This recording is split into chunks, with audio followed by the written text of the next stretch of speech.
That night, I opened my inbox to the interview confirmation for my dream product director job. It was sent from my account, but the signature wasn't mine. The person accepting in my place was my stepmother's daughter.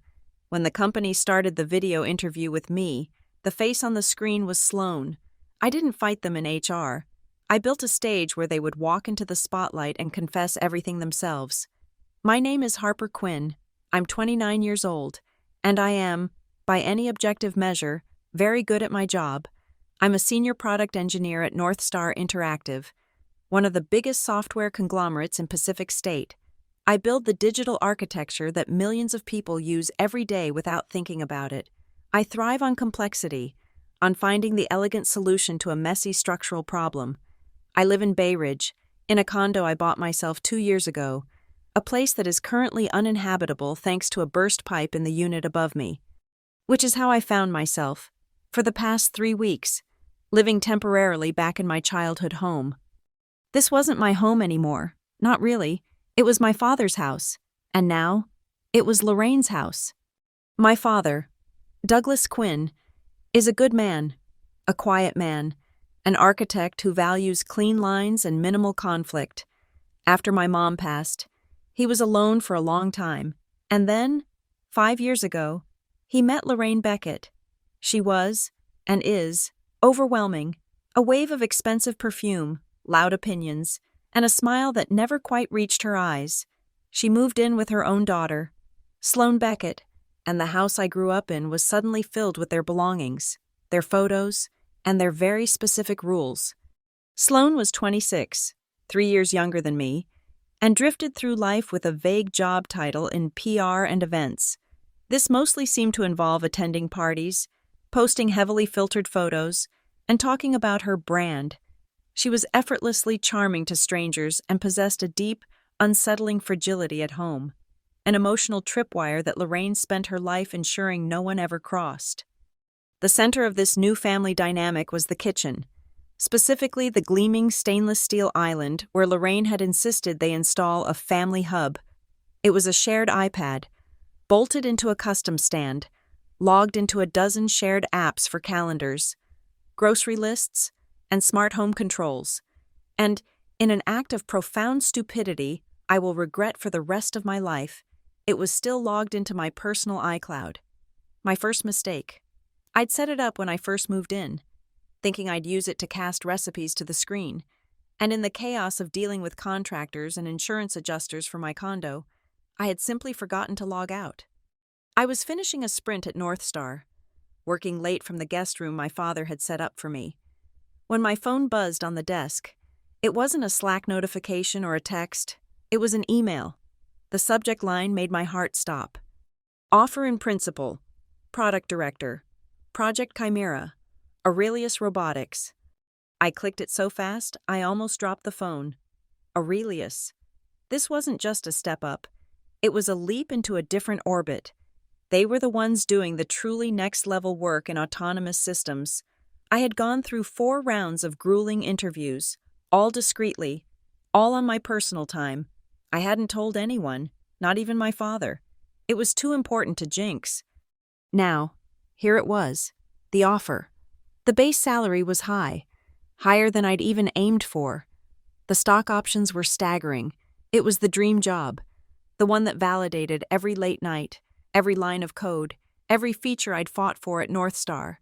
I read the email 3 times, my hands shaking slightly. All I had to do was reply, accept the principle, and set up the final call with HR to formalize. I was still buzzing when I went downstairs. The smell of roasted chicken, Lorraine's signature effortless dinner, filled the air. She was at the stove, wearing a cream-colored cashmere sweater, stirring something in a pot. Sloane was at the island, scrolling through her phone, her nails tapping impatiently on the quartz countertop. My father was at the table, reading the paper, or at least pretending to. Harper, perfect timing, Lorraine said, not looking up. Dinner's ready. Sloane was just telling us about a major event she's pitching, a brand activation for that new energy drink. It's going to be huge, Sloane murmured, still focused on her screen. They want a full sensory experience. I'm thinking influencers, A custom scent profile. The works. See? That's vision, Lorraine said, finally turning, a bright, artificial smile plastered on her face. She gestured at Sloane with her wooden spoon. Sloane just gets the big picture. She's meant for that kind of high-level, client-facing work. She then turned that smile on me. It thinned, just slightly. Harper, you finished your coding? It's so nice you have that hobby. I always thought you were so suited for coding for fun. I froze, my hand on the back of a chair. The email from Aurelius felt like it was burning a hole in my pocket. Coding for fun. I was a lead engineer managing a team of 12, responsible for a product with over 10 million daily active users. She knew this, but in Lorraine's world, my complex, technical career was a hobby, something quaint and small, while Sloane's nebulous brand activations were high-level work. It's a bit more than a hobby, Lorraine, I said, my voice carefully neutral. It pays the mortgage on my condo, the one I'm currently not living in. My father's newspaper rustled. A clear signal. Don't. Lorraine's smile didn't waver. Of course, dear. We're all just so proud of you for sticking with it. Dinner was a masterclass in Lorraine's subtle control.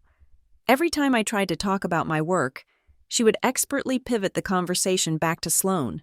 Sloane's new haircut, Sloane's potential client, Sloane's frustration that the right people just hadn't seen her talent yet. My father ate his chicken, silent, nodding at all the right moments. He was a man trapped in his own home, and he'd chosen this peace, this fragile, suffocating quiet, over everything else. Later, I caught him alone in his study. The room was the last bastion of his old life, lined with books on structural engineering and classical music humming from the speakers. Dad? He looked up, and his face softened with that familiar, genuine warmth I missed so much. Hey, Harp, you okay? You seemed quiet at dinner. I couldn't hold it in. The joy was too big. I'm more than okay, Dad. I got an offer, from Aurelius Robotics, for a director role. His eyes widened. He stood up and pulled me into a hug. A real one. Crushing and solid. Harper, my God, that's incredible. Aurelius? They're world-class. He held me at arm's length, his eyes shining. I am so proud of you. I always knew. Thanks, Dad. It's everything I've been working for. He squeezed my arms, and then, like a light dimming, his expression faltered. He glanced nervously toward the closed study door. Listen, he said, lowering his voice. This is amazing, truly. But maybe let's not share this with Lorraine and Sloane just yet. The air went out of my lungs. What? Why not? It's great news. I know it is. He ran a hand through his graying hair. It's just, Sloane has been having such a hard time lately. That PR firm didn't give her the full-time offer, and she's feeling so insecure. This is huge news.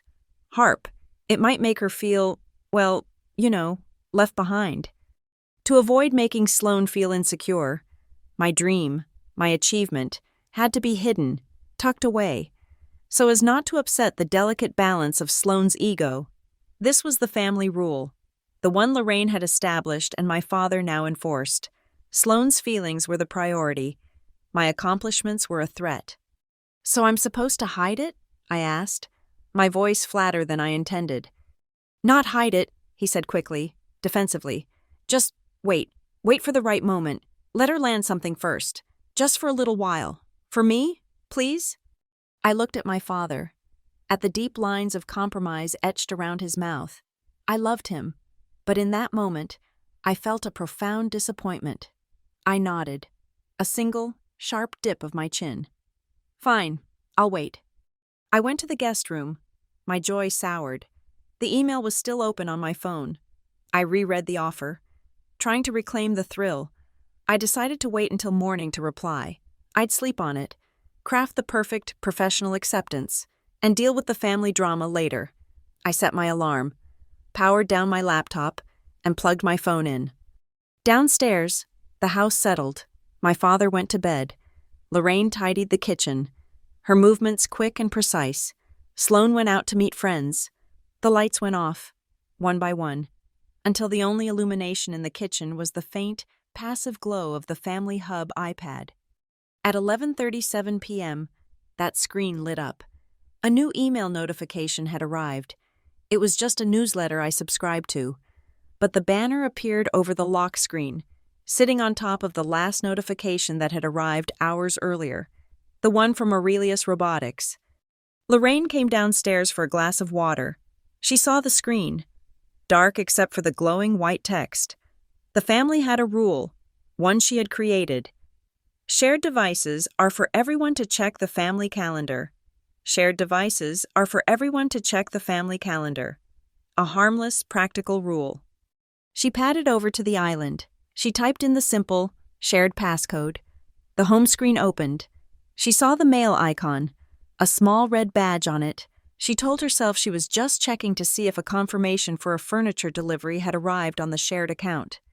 But it was my iCloud account that was open, and at the top of the inbox, bold and unread, was the email from Aurelius. She tapped it. She read the title. She read the salary. She read the stock options. She saw the name of the hiring manager.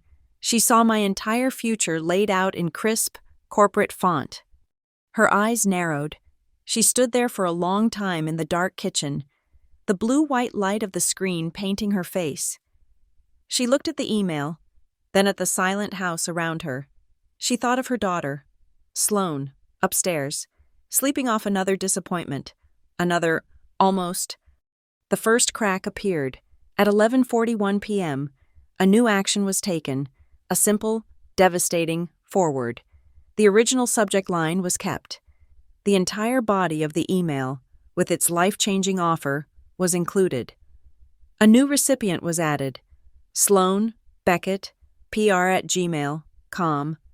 Lorraine Beckett hit send, and my future was diverted, routed silently through the dark, by the woman who just told me I was only suited for coding for fun, while I slept, trusting in my father's request for silence. Lorraine and Sloane were executing a plan of breathtaking audacity. The theft was not a sudden impulse. It was a precise, systematic hijacking of my professional life, carried out with the cold efficiency of a corporate takeover. What I pieced together later, from server logs and digital fragments, was that Lorraine's work began at 11:41 at night. Just minutes after she'd forwarded the offer to Sloane, she didn't just forward it, she weaponized it. She went to Sloane's bedroom, the iPad in her hand. She presented the offer not as something to be admired, but as an error to be corrected. "Sloane, look at this," she must have said, her voice a low, urgent hum. Aurelius Robotics. They sent Harper an offer. Sloane, half asleep, would have felt the familiar, bitter sting of my name. "So, she gets everything." "No, you don't understand," Lorraine insisted, her finger tapping the screen. "Read the description. Manage cross-functional communication. Develop go-to-market strategy. Interface with brand partners. Sloane, this isn't an engineering job. It's a communications job. It's your job. They've sent it to the wrong sister." This was Lorraine's genius, the reframing. She convinced Sloane that my technical qualifications were irrelevant, that the core of a product director's role was vision and messaging, the exact words she used to inflate Sloane's PR gigs. "But it's for her," Sloane would have protested, the desire already warring with the fear. "It's a mistake," Lorraine said, her voice like steel. "A clerical error. This is your skill set. This is your world. You are the one with the polish, the one who can command a room. She just codes." She infused the word with a faint, dismissive poison. "This is a six-figure job. Sloane, this is the big league. You deserve this. You've worked harder than she has at networking, at building a brand. This is your chance." The entitlement Lorraine had spent a lifetime nurturing in her daughter finally ignited. Sloane was no longer jealous. She was righteous. This was not theft. This was justice. They worked through the night. The first step was to control the channel. Lorraine went back to the iPad, to my still open inbox. She marked the original offer, read, burying it in the noise of my morning emails. Then she hit reply. Her fingers flew across the glass, typing a message of perfect plausible deceit. Thank you so much. David, I am absolutely thrilled to confirm my interest. One small issue. My North Star corporate account has been having severe security restrictions and is delaying messages. To ensure we connect smoothly for the next steps, could you please switch all future correspondence to my personal email, harperquinn@gmail.com? They had created a new email address, a ghost account, in my name. Then came the camouflage. Lorraine navigated to my mail settings. She created a new rule. Condition: any email from the domain @aureliusrobotics.com. Action: mark as read. Action 2: move to folder. She created the folder and named it Recipes. It was brilliant. Any follow-up, any stray confirmation, would be silently filed away, buried between a recipe for baked ziti and one for sourdough. She then swiped away the security notification from Apple. The one warning me, your Apple ID is being used on a new device. She deleted it from the notification center. In less than 10 minutes, she had erased her tracks and built a digital trap. The reply from Aurelius came back at 7 a.m., just as I was hitting the snooze button. It went, of course, to the fake Harper Quinn private account. David Miller, the hiring manager, didn't think twice. Completely understand. Harper, glad you're excited. I'm looping in our HR lead, Nadia Cole, to get you scheduled. We're in the middle of our SatCon conference, so things are moving fast.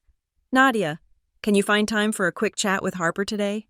Nadia Cole, overworked and drowning in conference logistics, replied seconds later. Harper, great to meet you. Given the conference, my schedule is tight. Are you possibly free for a quick 10-minute introductory Zoom tonight? Say 9 p.m.? Sloan and Lorraine, watching the exchange in real time, replied instantly. 9 p.m. sounds perfect. Send the link. The interview was set. It was going to happen while I was in the same house, probably reading in the guest room, completely oblivious. They had less than 12 hours. Lorraine went into director mode. We need a new resume, she declared. They pulled up Sloane's existing CV, a document filled with inflated titles from short-lived internships and volunteer gigs. They began translating it into the language of the Aurelius job description. Organized a charity bake sale became directed full-cycle project management for nonprofit fundraising activation. Posted on Instagram for a friend's startup became spearheaded digital content strategy for emerging market brand. They littered it with vague, impressive terms: strategic partnerships, synergistic alliances, brand optimization. The application portal, which the link Nadia sent required, asked for a photo ID. They didn't have my driver's license, but the system's filter wasn't smart. It wasn't looking for a facial match. It was looking for a file name match. Sloan had a folder of professional headshots, taken by a friend for her PR portfolio. She looked polished, confident, and absolutely nothing like me. They chose the best one. They renamed the file Harper Quinn Driver License Scan, JPG, and they uploaded it. It passed the automated check instantly. The rest of the day was a blur of high-stakes coaching. Lorraine, who had never worked a day in tech, was now training Sloan to impersonate a director-level engineer. She printed out the Aurelius product pages. You don't need to know what autonomous architecture means. Sloan, you just need to say the words. She drilled, pacing the kitchen while Sloan sat at the island, applying makeup for the call. The project is Chimera. It's an ecosystem. It provides dynamic state awareness. But what if they ask me what that is? Sloan asked, her voice trembling. They won't, Lorraine snapped. Executives don't ask details. They ask about vision. You are selling them a vision of yourself. You are bright. You are confident. You are a leader. She gave Sloan a script of 3 specific tactics. 1. Speak loudly. You have a beautiful, clear voice. Use it. Do not sound small. 2. Smile. No matter what they ask, you smile. It projects confidence and warmth. 3. Pivot. If they ask a technical question, you laugh it off gently and pivot. You say, "That's a fascinating deep dive for the engineering team, but what I'm focused on is the customer narrative. How do you see this impacting the go-to-market strategy?" You ask a question back. You control the conversation. At 8:55 p.m., Sloane was in her bedroom, a ring light illuminating her face. She logged into Zoom. She changed her profile name to Harper Quinn. She waited. At 9 p.m., Nadia Cole's face popped up. She looked exhausted. "Harper, so great to finally meet you." Sloane smiled, a wide, dazzling, practiced smile. "Nadia, it's such a pleasure. Please, call me Sloane. All my friends do." A brilliant, disarming move. It explained any potential slip-ups.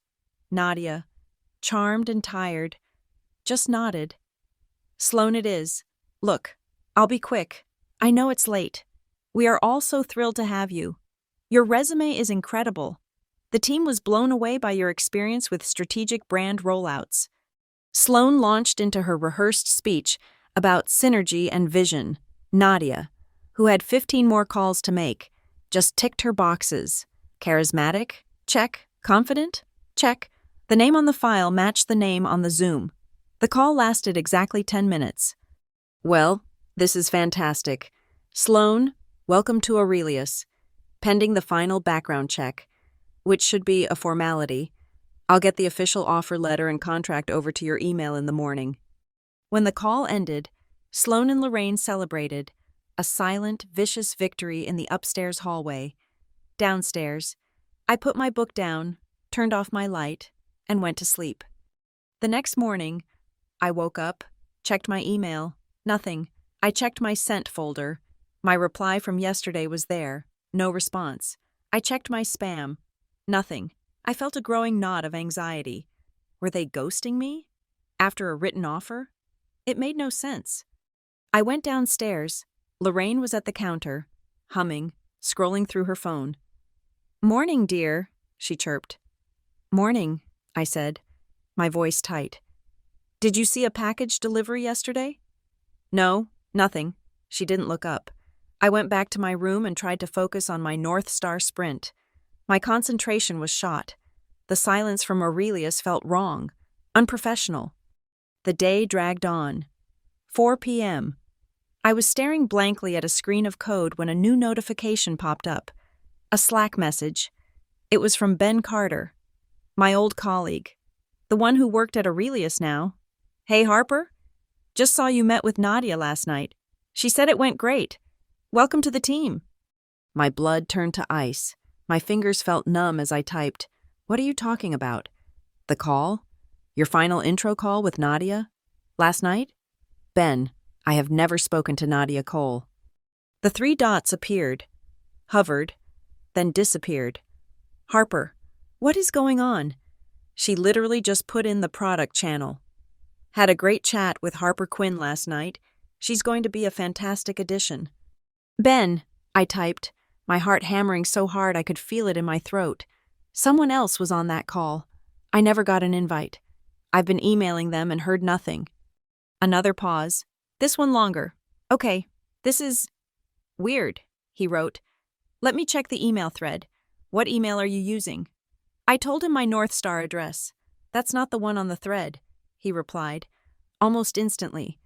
"The acceptance, and the entire chain with Nadia, is on an address called Harper. Quinn, private@gmail.com. I stared at the screen. "Ben," I typed, "I have never seen that email address in my life." "Harper," he wrote back. "The offer letter was just sent to it 30 minutes ago. The Slack message from Ben was a digital bucket of ice water. I have never seen that email address in my life. The offer letter was just sent to it 30 minutes ago." I didn't panic. I didn't yell. The adrenaline that surged through me was cold, sharp, and intensely clarifying. I was an engineer. I didn't deal in emotion. I dealt in data, and I needed data. I minimized Slack, I opened a clean browser window, not my app. I went straight to the iCloud web interface and logged in. My hands were steady. First, I checked the sent folder. Just as I expected, it was empty. Nothing sent after my initial email to Ben yesterday afternoon. They hadn't used my main account to reply. They had created a ghost. Second, I went to mail settings. My eyes scanned the sidebar, preferences, and there, nestled between junk mail and signatures, was the link, Rules. I clicked it. One rule was listed. It was titled Grocery Lists. It was such a benign, domestic, Lorraine name that my stomach hollowed out. It was a taunt. I clicked the edit button. The logic was simple and devastating. If a message is from the domain @aureliusrobotics.com, then mark as read, move to folder, Recipes. The Recipes folder, the digital attic where old newsletters and coupons went to die. She had buried my future between a recipe for pot roast and an article on seasonal gourds. I deleted the rule. The action felt small, but definitive. A single click to reclaim the channel. Third, I navigated to my main Apple ID settings, devices and sessions, my iPhone, my MacBook Pro, and there, listed in plain text, kitchen shared iPad. The IP address was local, confirming it was inside this house. The last activity was listed as 11:41 p.m. last night. My heart didn't break. It tightened. It became a cold, hard knot in my chest. This wasn't a stranger. This wasn't a random hack. This was an invasion from within. I initiated the security protocol. I clicked Sign Out of All Devices. I changed my password to a 32-character alphanumeric string generated by a password manager, something Lorraine's family calendar brain could never guess. I enabled two-factor authentication, tying my account exclusively to my phone number. My phone buzzed. I entered the 6 digits. The digital walls went up.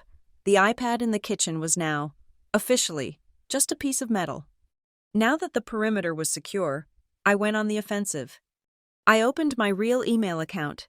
I composed a new message to Nadia Cole, the HR lead, and David Miller, the hiring manager. I BCC'd Ben Carter. My tone was polite, professional, and urgent. Subject: Urgent follow-up. Harper Quinn. Product Director offer. Dear Nadia and David, I wrote. I hope this email finds you. I am writing to follow up on the offer in principle. My colleague, Ben Carter, just informed me that a call took place last night. I must inform you that I never received an invitation to that call, nor did I attend it.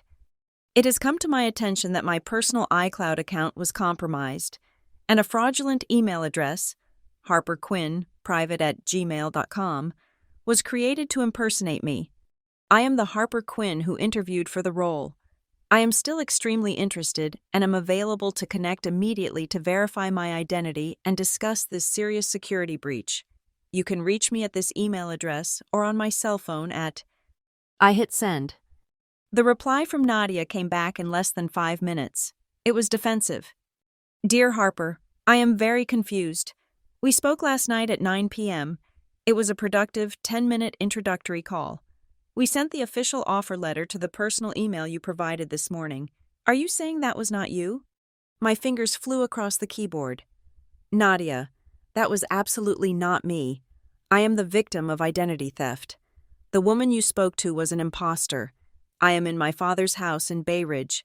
I can be at your office in 30 minutes with my driver's license and passport to prove it.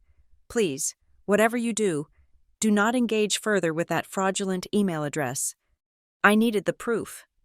To clear this up, could you please send me any record you have of this call? A participant list? A screenshot? Nadia's reply was curt. This is highly irregular. Attached is the standard participant screenshot from the Zoom log. The file downloaded. Zoom participants 9 p.m. PNG. I clicked it. The image filled my screen. It was a simple grid. One box for Nadia, and the other box, the one labeled Harper Quinn, in clean, white text. The face staring back at me, smiling that bright, polished, practiced smile, was Sloane Beckett. A vibration started in my chest. It wasn't a sob. It was a low, cold hum of rage. The audacity. She hadn't even tried to look like me. She hadn't dyed her hair. She hadn't worn glasses. She had just shown up, with her perfect blonde blowout and her PR smile, and stolen my name. She had signed my name under her own face. I closed the laptop. I picked up my phone. I dialed my father. He picked up on the second ring, his voice wary. "Harper, is everything okay? You hung up on me last night." I dispensed with the preamble. "Dad, Lorraine and Sloan have stolen my job offer." Silence. Then, the inevitable, flustered denial. "What? Harper, what are you talking about? Stole? That's a terrible accusation. You shouldn't say things like that." "It's not an accusation, it's a fact," I said, my voice empty of all warmth. Lorraine used the kitchen iPad to access my email. She set up a forwarding rule. She and Sloan created a fake email address in my name. Sloan then got on a Zoom call with Aurelius pretending to be me. A long, agonizing pause. I heard him exhale, a weak, shaky sound. Oh, God. He wasn't surprised. He was just caught. "Harper," he said, his voice dropping to a conspiratorial whisper, as if I were the one doing something wrong. "Are you absolutely sure? Maybe it was just a misunderstanding. Maybe Sloan was just trying to help." "Help? How, Dad? How is impersonating me helping?" "Look," he said, his voice gaining a frantic edge. "Just, please, don't make a fuss. Don't call the company. Don't call Lorraine. She will be so upset if you accuse her. You know how she gets. And Sloan, she's so fragile right now. Just let me talk to them. We can sort this out, quietly, as a family." A fuss? He wanted me not to make a fuss. "She committed fraud, Dad. It's just an email. Harper, please, for me, don't blow this up." I looked at the phone in my hand.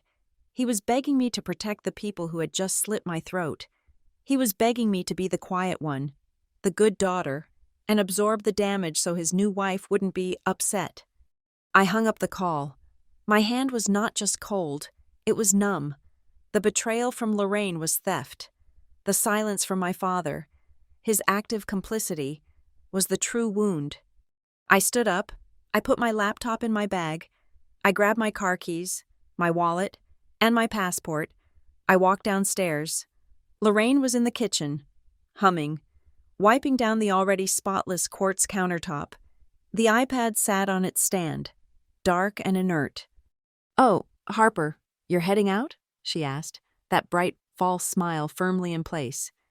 "I have a meeting," I said, my voice a flat line. I walked out the front door and didn't look back. The drive to the Aurelius campus in Revel City was 40 minutes. I spent it in silence. When I arrived, I walked past the holographic logo in the lobby. I didn't have an appointment. "I'm here to see Nadia Cole," I told the receptionist. "My name is Harper Quinn, the real Harper Quinn. It's a security emergency." 5 minutes later, Nadia emerged from the elevator, her face a mask of confusion and annoyance. I could see what she was thinking. This was a mess she didn't need during a major conference. "Ms. Quinn," she said, not offering a hand, "you've caused quite a stir. I've already had to loop in legal." "Good," I said. "They should be here. Can we talk in a private room?" She led me to a small, glass-walled huddle room. I sat down. I didn't waste time. I pulled out my laptop and my passport. I placed the passport on the table, open to my photo page. "That is me," I said. Then I opened my laptop. This is the email rule I found in my iCloud account this morning. Timestamped to 11:41 p.m. last night. It specifically targets your company's domain. Note the folder name, recipes. Nadia leaned in, her eyes narrowing. "This," I continued, "is the login session from an IP address inside my father's house, on a shared device, and this," I opened the screenshot she had sent me. "This is Sloan Beckett, my stepsister." Nadia stared at the screen, then at my passport, Then back at the screen, the professional annoyance on her face was replaced by a look of cold, sharp alarm. She was no longer an inconvenienced HR manager. She was an executive at a multi-billion-dollar robotics firm facing a major breach. "Oh my God," she whispered. "If this is true, this is serious impersonation. This is calculated hiring fraud. The legal exposure. She's already seen the offer letter, the salary, the stock. This is a massive data breach." "I know," I said. Nadia stood up. "We have to escalate this. I need to get Marcus, our CTO, and our general counsel in here right now. We may need to contact the police." "I agree we escalate," I said, holding up a hand. The cold, quiet vibration was back in my chest. "But Nadia, I don't want to call the police. Not yet." She paused, perplexed. "Why not? This is a textbook case of wire fraud." "Because this is complicated," I said, choosing my words carefully. "This wasn't a random hacker. This was domestic. I want to handle this through the correct corporate process first. I want to do this at the right time, on the right stage." Nadia studied my face, seeing the engineer, not the victim. She nodded slowly. "Okay, we'll start internally, but you need to talk to Marcus. The offer was for his team." She made a call. 2 minutes later, Marcus, the CTO, walked in. He was a tall man with a perpetually tired expression. Nadia explained the situation in fast, precise HR speak. Marcus looked at me, then at the screens. He sighed, rubbing the bridge of his nose. "So, you're the real Harper Quinn, the one who actually aced the systems design interview." "I am," I said. He turned to his own laptop, which he'd brought with him. "Well," he said, typing, "this just got a whole lot stranger." "What do you mean?" I asked. "As part of the final round protocol, we sent a coding challenge to the fraudulent email address. Standard practice for this level. It's an asynchronous 48-hour test, a complex problem about real-time data pipelines." I almost laughed. Sloan couldn't write "Hello World" in HTML. "Well, someone did," Marcus said, turning his monitor toward me. "A submission came in about an hour ago, just before you walked into this building. It's a very elegant solution." He clicked a link, and a code repository opened on his screen. My breath caught. I knew that code. I knew the variable names. I knew the comment structure.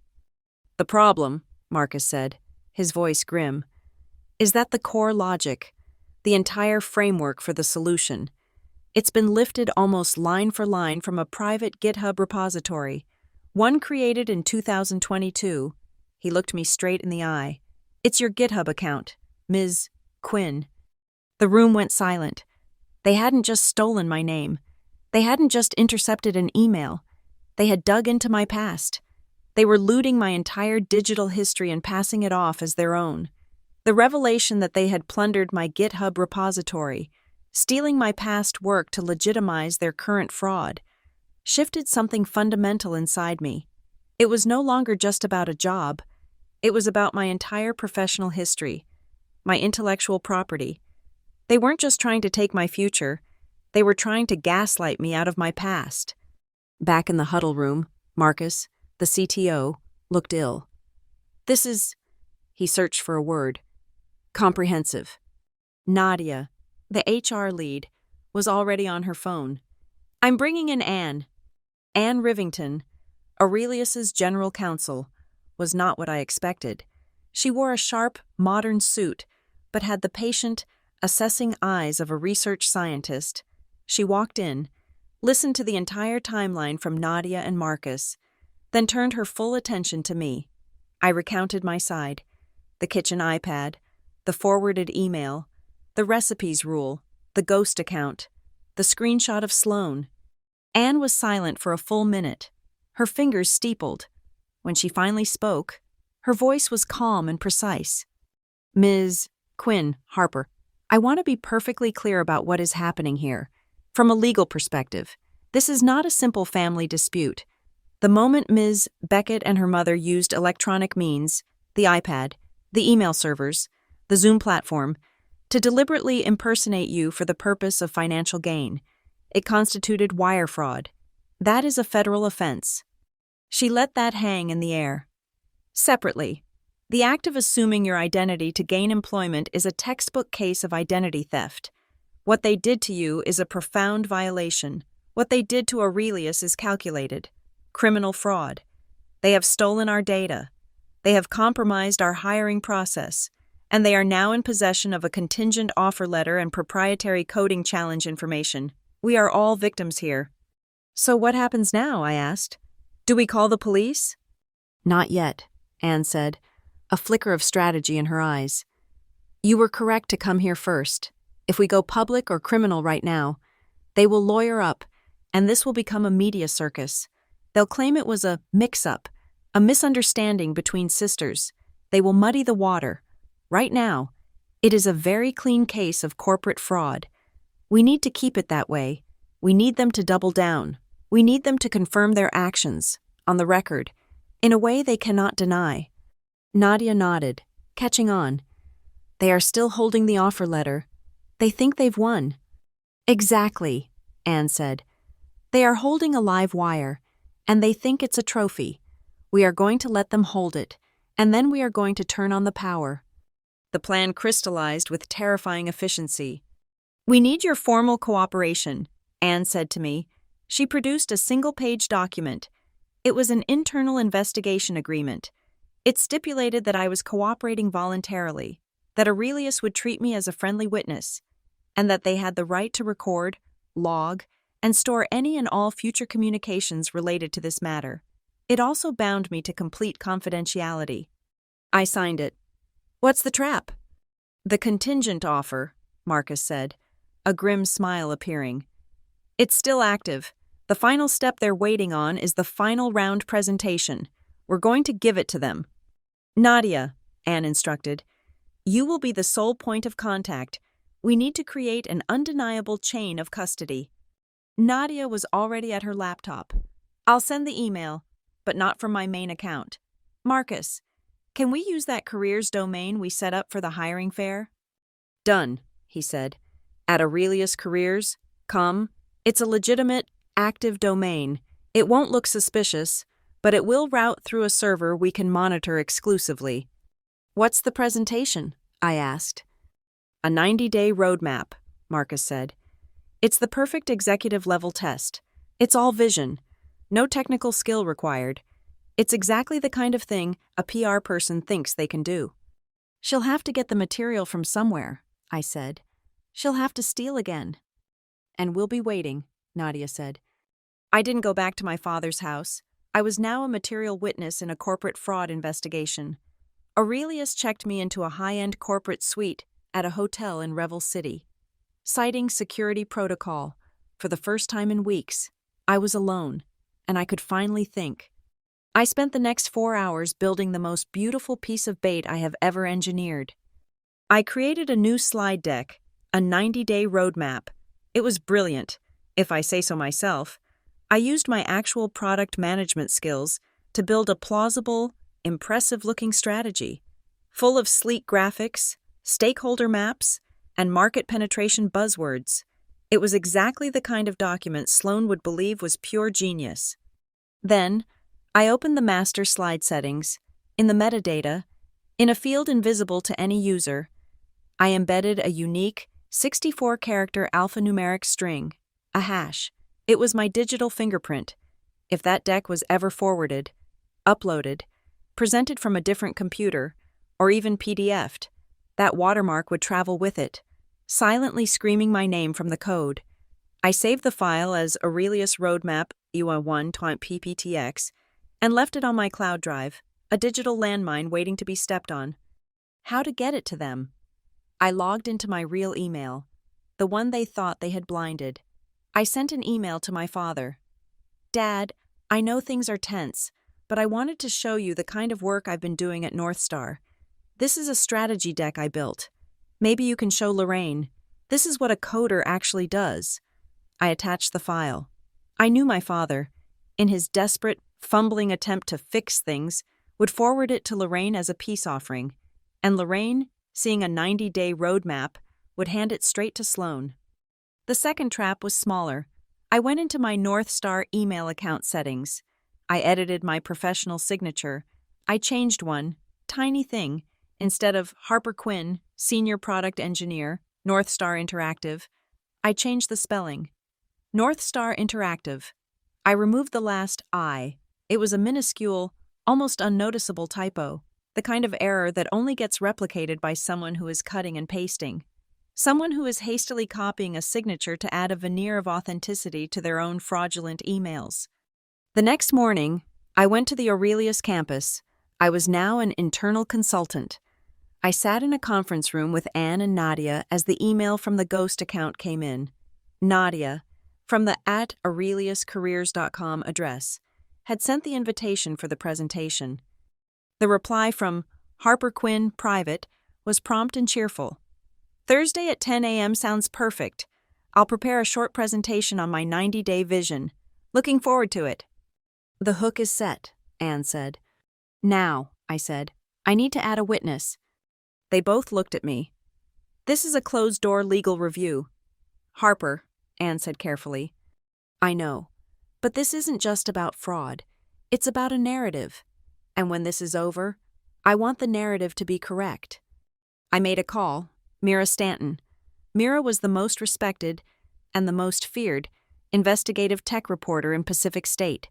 She didn't just report news. She dismantled false narratives for a living. Mira, it's Harper Quinn. There was a pause. Harper, I've been hearing whispers you were the frontrunner for the Aurelius director role. Congratulations. That's why I'm calling. Mira, I didn't get the job. My stepsister did, by pretending to be me. I heard the distinct sound of typing stop. Go on? I told her everything. The iPad, the recipes rule, the Ghost account, the Zoom impersonation, the GitHub theft. My God, she breathed. And Aurelius? What are they doing?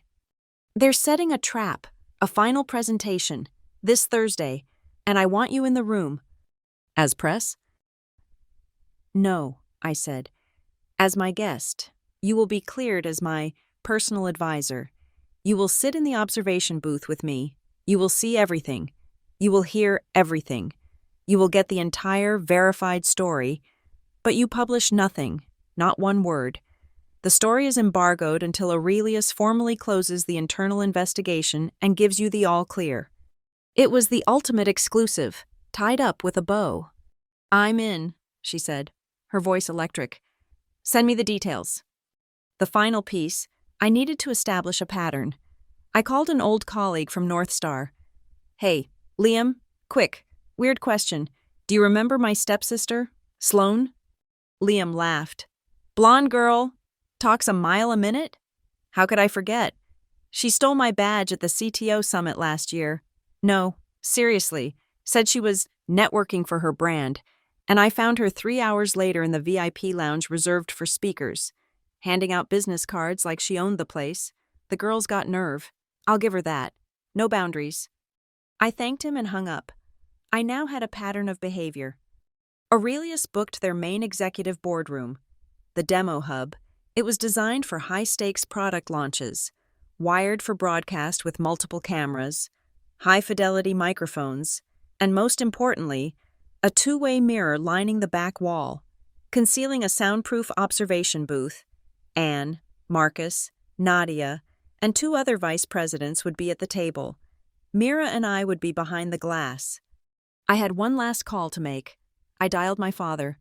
He picked up on the first ring, his voice frantic. Harper, where are you? Your stuff is gone. Lorraine is... She's beside herself. She thinks you're having some kind of breakdown. She's worried. I'm fine, Dad. I'm just busy. Are you... Did you call the police? Harper, please, he begged, his voice cracking. Don't do this. It was a mistake. Sloane is just... She's ambitious. She gets confused. Don't ruin her life over this. Ruin her life? I said, my voice as cold and flat as the glass I was about to sit behind. She's already ruined mine, but I'm going to give you a choice, a final chance. Anything. Harper? What? Thursday morning, 10 a.m., Aurelius headquarters. I will have security clear you at the front desk. You will be seated in the back of the room, in the guest chairs. You will not speak. You will not move. You will not interfere. You will be a stranger. You will just watch. Watch what? Harper, what are you doing? I'm giving you a front row seat to the truth you've been avoiding your entire life. You wanted me to be quiet for Sloan? Fine, I'll be quiet, and you can watch her talk. This is it, Dad. This is your chance to see exactly who you're protecting. I heard him take a long, shaky breath. Okay, he whispered. 10 a.m. I'll be there. I hung up. My aunt called me an hour later. Harper, honey, I just got the most wonderful call from Lorraine. She is just over the moon. She said Sloan has landed a massive job at that big robot company, a director position. She said they were so impressed they just skipped all the formalities. We are all so proud. I closed my eyes. And what else did she say, Aunt Clara? Oh, she said, her voice dropping kindly. She mentioned you, too. She said you were still plugging away at your little coder job. She said it was so nice you had that hobby. That's great. Aunt Clara, I've got to go. I have a big presentation to prepare for. I arrived at 9:30 a.m., half an hour early. Mira Stanton, the reporter, was already waiting in the observation booth, sipping a black coffee and looking perfectly at home. The booth was dark, designed to be invisible. The only light came from a bank of monitors and the massive one-way mirror that overlooked the demo hub. You look calm, Mira observed, her pen poised over a notepad. I'm an engineer, I said, my voice steady. I'm just here to observe the test case, to see if the system fails. Some system, she murmured, looking down at the room below. It was not a room. It was a theater. The obsidian table was long enough for 20 people, polished to a mirror shine. Microphones were embedded in the wood, tiny black discs of perfect fidelity. Soft, expensive lights were recessed in the ceiling, designed to make everyone look good while illuminating every pore. 3 high-definition cameras were mounted discreetly, one wide angle, one on the presentation screen, and one tight shot on the candidate's chair. Anne Rivington, the general counsel, was the first to arrive. She took a seat at the far end, placing a single leather-bound folder in front of her. Marcus, the CTO, entered next, looking pleasantly bored, as if this were just another one of the 1,000 meetings he had to endure that week. Nadia, the HR lead, sat in the center, the seat of power. She tested the room's main display, her movements crisp and economical. In the guest chairs, separated from the main table, my father sat alone. He looked like a man waiting for a terrible diagnosis. He was hunched, his hands clasped so tightly his knuckles were white. He was invisible to the executive team, but from my vantage point, he was perfectly, tragically visible. At exactly 10 a.m., the heavy doors to the demo hub slid open with a faint, pressurized hiss. Sloan Beckett entered, followed so closely by Lorraine Beckett that they looked like a single entity. Sloan was a vision in a stark, white pantsuit. It was an audacious choice, a costume meant to project power, confidence, and an almost angelic innocence. Her blonde hair was flawless. She clutched a new, expensive-looking laptop to her chest like a shield, but she was trembling. I could see the slight, high-frequency vibration in her hands from 30 feet away. Lorraine, by contrast, was a fortress of dark navy blue. She carried a thick leather portfolio and walked into the room as if she owned it. Her eyes scanned the executives, the table, the technology. She was not intimidated.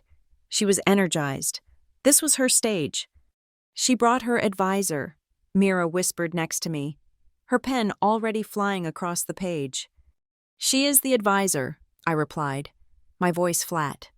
Sloan looked small and terrified, but Lorraine was already moving, her hand extended, her voice projecting to the back wall. Nadia, Marcus, what a pleasure. I'm Lorraine Beckett, Sloan's senior advisor. We are just so thrilled to be here. The synergy is palpable. Nadia stood, her expression perfectly neutral. She shook Lorraine's hand. Lorraine, Sloane, thank you for coming. Please, have a seat. Lorraine gestured for Sloane to take the candidate's chair at the head of the table. Then, in a stunning move of dominance, Lorraine took the chair directly beside her, as if she were a co-candidate. She opened her portfolio. She was ready for battle. Sloane, fumbling, began connecting her laptop to the table's HDMI port. Nadia began the introductions. Sloane, thank you for making the time. As you know, I'm Nadia Cole, from our People and Culture Division. This is Marcus Thorne, our Chief Technology Officer, and this is Anne Rivington, our General Counsel. I watched Lorraine's face as Anne was introduced. A flicker. The presence of a lawyer was not part of her plan. Her smile tightened by a fraction. And, Nadia continued, gesturing politely toward the dark, reflective mirror that concealed us. We also have a few members of the executive leadership team listening in. They're on a tight schedule, so they'll be observing anonymously. Lorraine sat up even straighter, preening. She imagined a row of CEOs, impressed by her daughter, she subtly nudged Sloane, a silent command. Perform. Sloane's laptop screen flickered to life on the 80-inch display at the front of the room. In our booth, a log file on one of our monitors immediately populated with new text. 10:03:14. New device detected. IP. 10.1.1.42. 10:03:17. File opened. Aurelius Roadmap v1.pptx. 10:03:17. Metadata. Hash confirmed. 8F4C.9D3A. My digital fingerprint, the watermark I had hidden in the master slide, was now active and broadcasting. The deck was mine. The trap was set. The floor is yours, Sloane, Nadia said. Sloane stood, her legs visibly unsteady. Thank you. Good. Good morning. I'm Sloane Beckett, and I'm here today to present my 90-day roadmap for the Project Chimera ecosystem. She had dropped my name completely. She was presenting as herself, for my job, using my presentation. The audacity of it made me cold. She began to speak. It was, as I had anticipated, excruciating. She was reading my words, the executive summary I had crafted, but she didn't understand them. She was a bad actor in a language she didn't speak. She pronounced agile with a hard G. She referred to stakeholders as stockholders, a critical amateur mistake. She got through 5 slides, her voice a thin, reedy monotone. Then, Marcus, his face a mask of polite curiosity, held up a hand. Thank you. Sloane, this is a very comprehensive deck. Sloane flashed a relieved smile. I'm particularly interested in your architectural choices. On slide 3, you specify an event-driven architecture for the real-time data pipeline. Can you elaborate on why you chose that over, say, a standard request-response model? The question landed in the room like a grenade. The silence was absolute. Sloane's smile froze, then cracked. She stared at Marcus. She had no idea what he had just said. The words event-driven and request-response were meaningless symbols to her. Her eyes, in a quick panicked dart, flicked to her left, to Lorraine. Lorraine, sensing the bomb, jumped in to defuse it. She let out a practiced, indulgent chuckle. Oh, Marcus, you technical men are always so wonderfully in the weeds. My daughter, she said, patting Sloane's hand. She's a strategist. She's the visionary. She sees the big picture, the brand, the customer journey. She leaves the details of the coding to the team below her. The team below her, Marcus repeated, his polite smile not wavering. He made a small note on his pad. I see. So, you're the visionary. Exactly, Lorraine beamed, triumphant. Then perhaps you can help me with the vision on slide 14, Marcus said, clicking the remote in his hand. The slide instantly changed to a complex, multicolored graph, displaying data ingestion and processing latency. It was the graph I had spent an entire weekend modeling in Python. This latency chart, the one you drew, can you just walk me through your projections for the P99 latency spike under peak load? It was a brilliant, surgical strike. Sloane stared at the chart, her face ashen. She saw a jumble of lines and numbers. She didn't see the story. Well, she began, desperately trying to read the axis labels I had written. As you can see, the latency, it's very efficient, the throughput. So the latency and throughput are the same thing? Marcus asked gently. Yes, no, I mean, the spike, she said, pointing vaguely at the graph. That's where the API, no, the SDK, that's where the pipeline meets the real time. She was drowning, and she was pulling my work down with her. Lorraine saw it. She stood up. This was no longer an assist. It was a hostile takeover. She placed her hands on the table. Gentlemen, Anne, she said, her voice dropping, taking on a tone of pained sincerity. I think what Sloane is trying to say is that the vision for this brand, the brand vision, that is what's truly important here. The technical side is just a commodity. Anyone can hire coders. We are here to talk about leadership. We are talking about leadership, Ms. Beckett. Anne Rivington's voice cut through the room. It was quiet, but it had the density of a collapsing star. And leadership requires integrity. Nadia stood up. Sloane, Lorraine, thank you for that. We have one last thing to review. She pressed a button on the console in front of her. The main presentation screen, the one displaying my stolen graph, flickered. It split into two vertical panes. On the left side, the screenshot from the 9 p.m. Zoom call. Sloane's smiling, confident face, glowing in a ring light, positioned directly beneath the name Harper Quinn. On the right side, a high-resolution scan of my passport, my tired, unsmiling photo, my signature, and my name. Harper Quinn. The two images, Sloane's face and my face, hung in the silent room. Checkmate. Sloane made a small, suffocating noise, as if the air had been vacuumed from her lungs. She stared at the screen, and all the color, all the bravado, all the life drained out of her. She looked like a ghost in a white suit. Lorraine's jaw went slack. Her mind was visibly churning, trying to compute this new, impossible data. I don't, she stammered. What is this? What are you implying? We are not implying anything, Ms. Beckett, Nadia said, her voice now cold as steel. We are stating a fact. The person on the left, who attended our introductory call, is not the person on the right, who earned this offer. The person on the left is Sloane Beckett. The person on the right is Harper Quinn. In the back of the room, my father put his head in his hands, his shoulders shaking.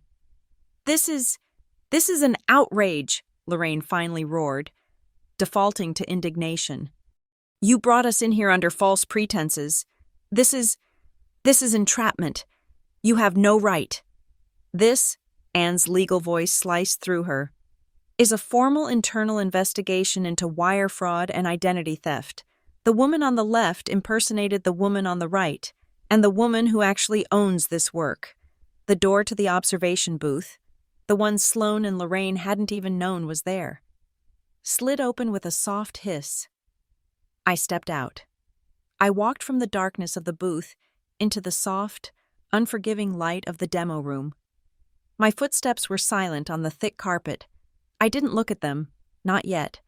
I walked calmly to the front of the room, stopping directly beside the large, glowing Aurelius Robotics logo. Placing myself between the panel and my imposters, the room, which had been vibrating with Lorraine's anger, instantly fell silent. The air pressure dropped to zero. The hum of the servers in the rack behind the wall seemed, suddenly, deafening. Sloane let out a choked sob and visibly recoiled, as if I were an actual ghost. Lorraine froze, her mouth half open, her outrage dying on her lips. I stood there. I didn't need to speak. I didn't need to yell. I just needed to be.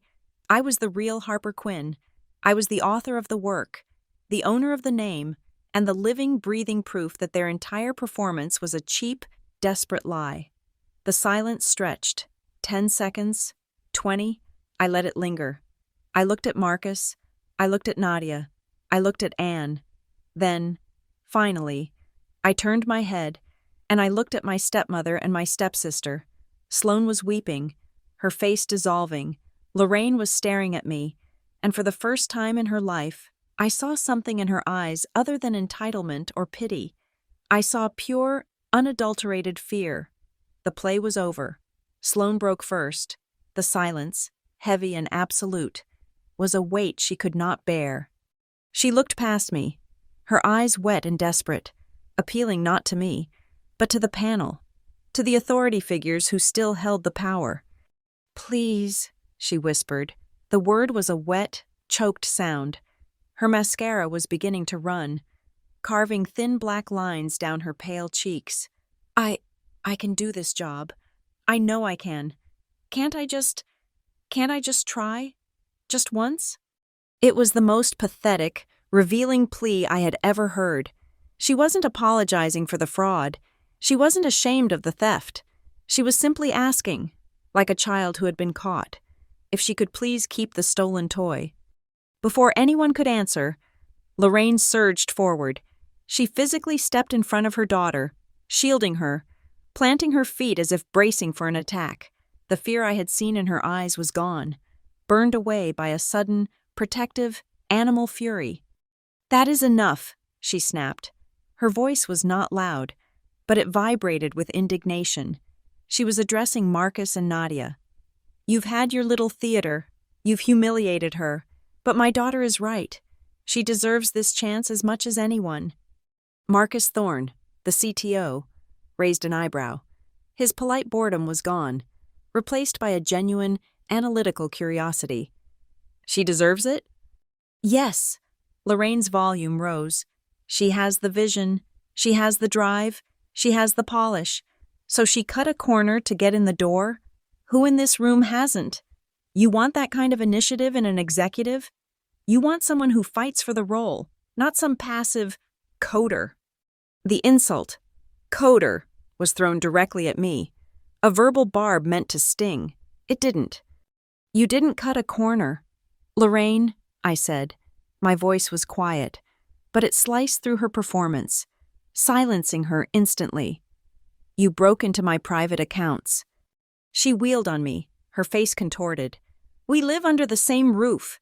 That is a ridiculous, dramatic accusation." "It's not an accusation," I said, my voice as flat and gray as the conference room carpet. "It's a data point." I glanced at Nadia. "Nadia, if you could please bring up Exhibit A."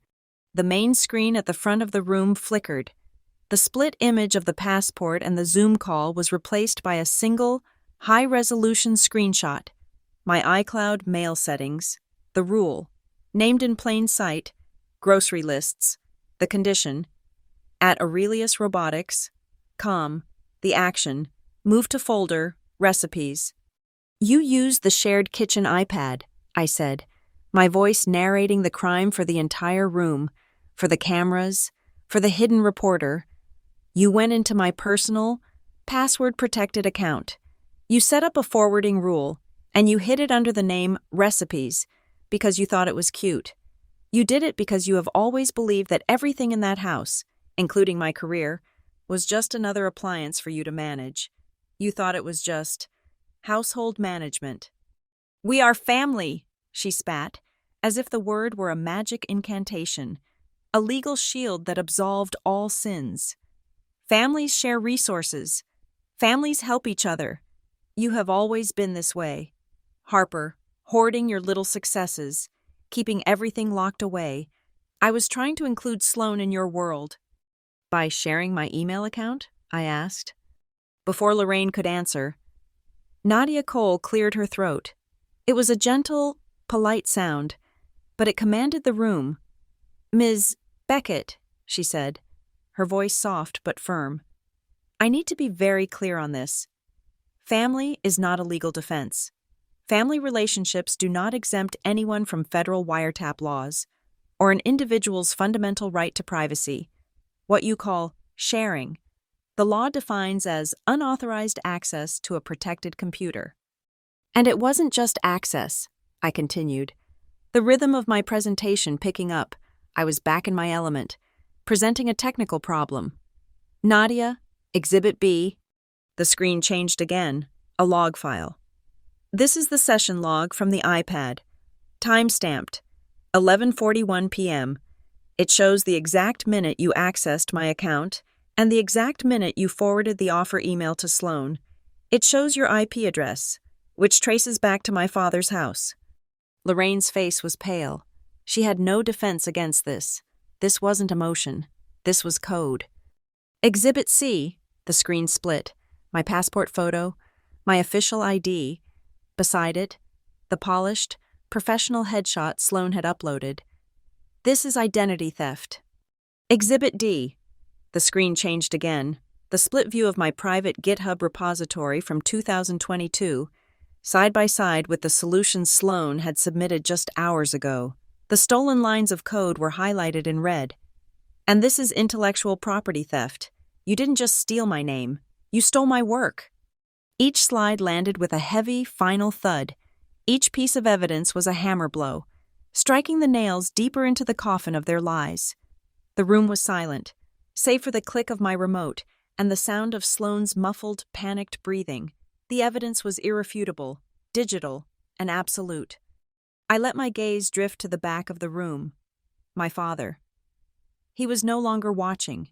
He was bent over in his chair, his head buried in his hands.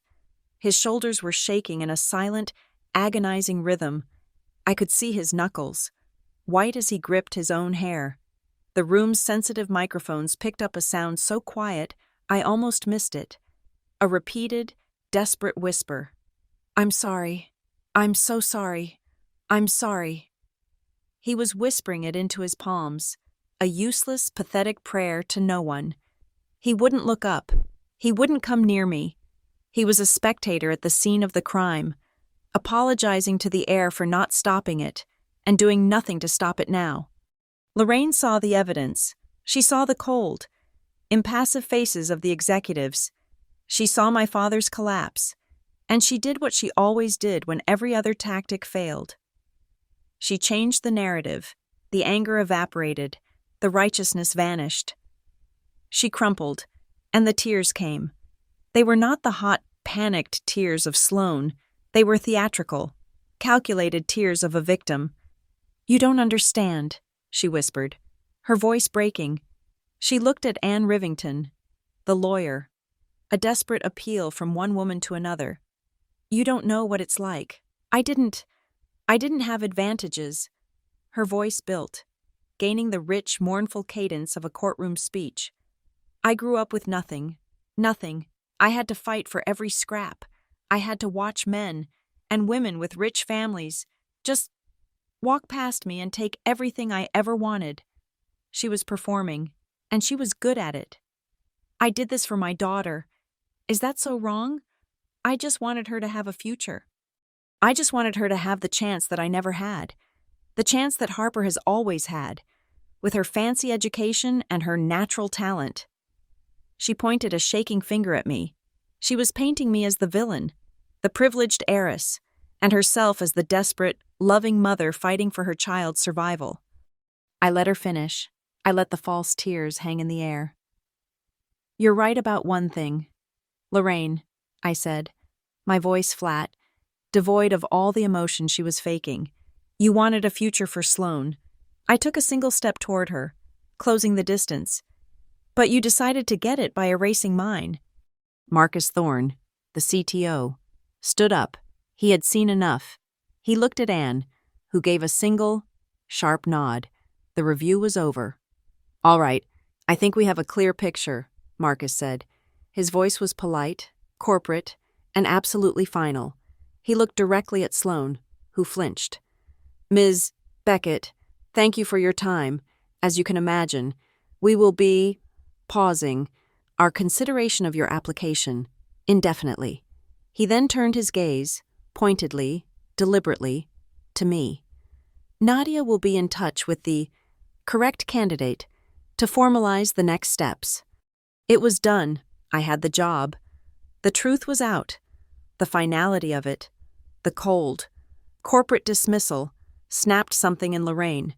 The victim mask fell away, revealing the raw, panicked, and astonishingly stupid entitlement beneath. She was losing, and she couldn't comprehend it. She stood up straight, her face hardening. "You're making a mistake," she hissed. "I don't believe we are," Nadia said, already gathering her papers. "Yes, you are," Lorraine said, her voice dropping, attempting a conspiratorial, threatening tone. She was trying to negotiate. "This has been a very public, very noisy misunderstanding. We have friends. Sloan has a large social media platform. This could be very embarrassing for Aurelius's brand." In the observation booth, I saw Mira Stanton's head snap up. Her pen was moving so fast it was a blur. Anne Rivington, the lawyer, stopped moving. She looked at Lorraine with a bright, sudden, almost hungry interest. "I'm sorry, Ms. Beckett? What was that?" Lorraine, sensing she had finally hit a nerve, mistook legal peril for corporate fear. She pressed her advantage. "I'm just saying," Lorraine said, smoothing the front of her white jacket, trying to regain her composure.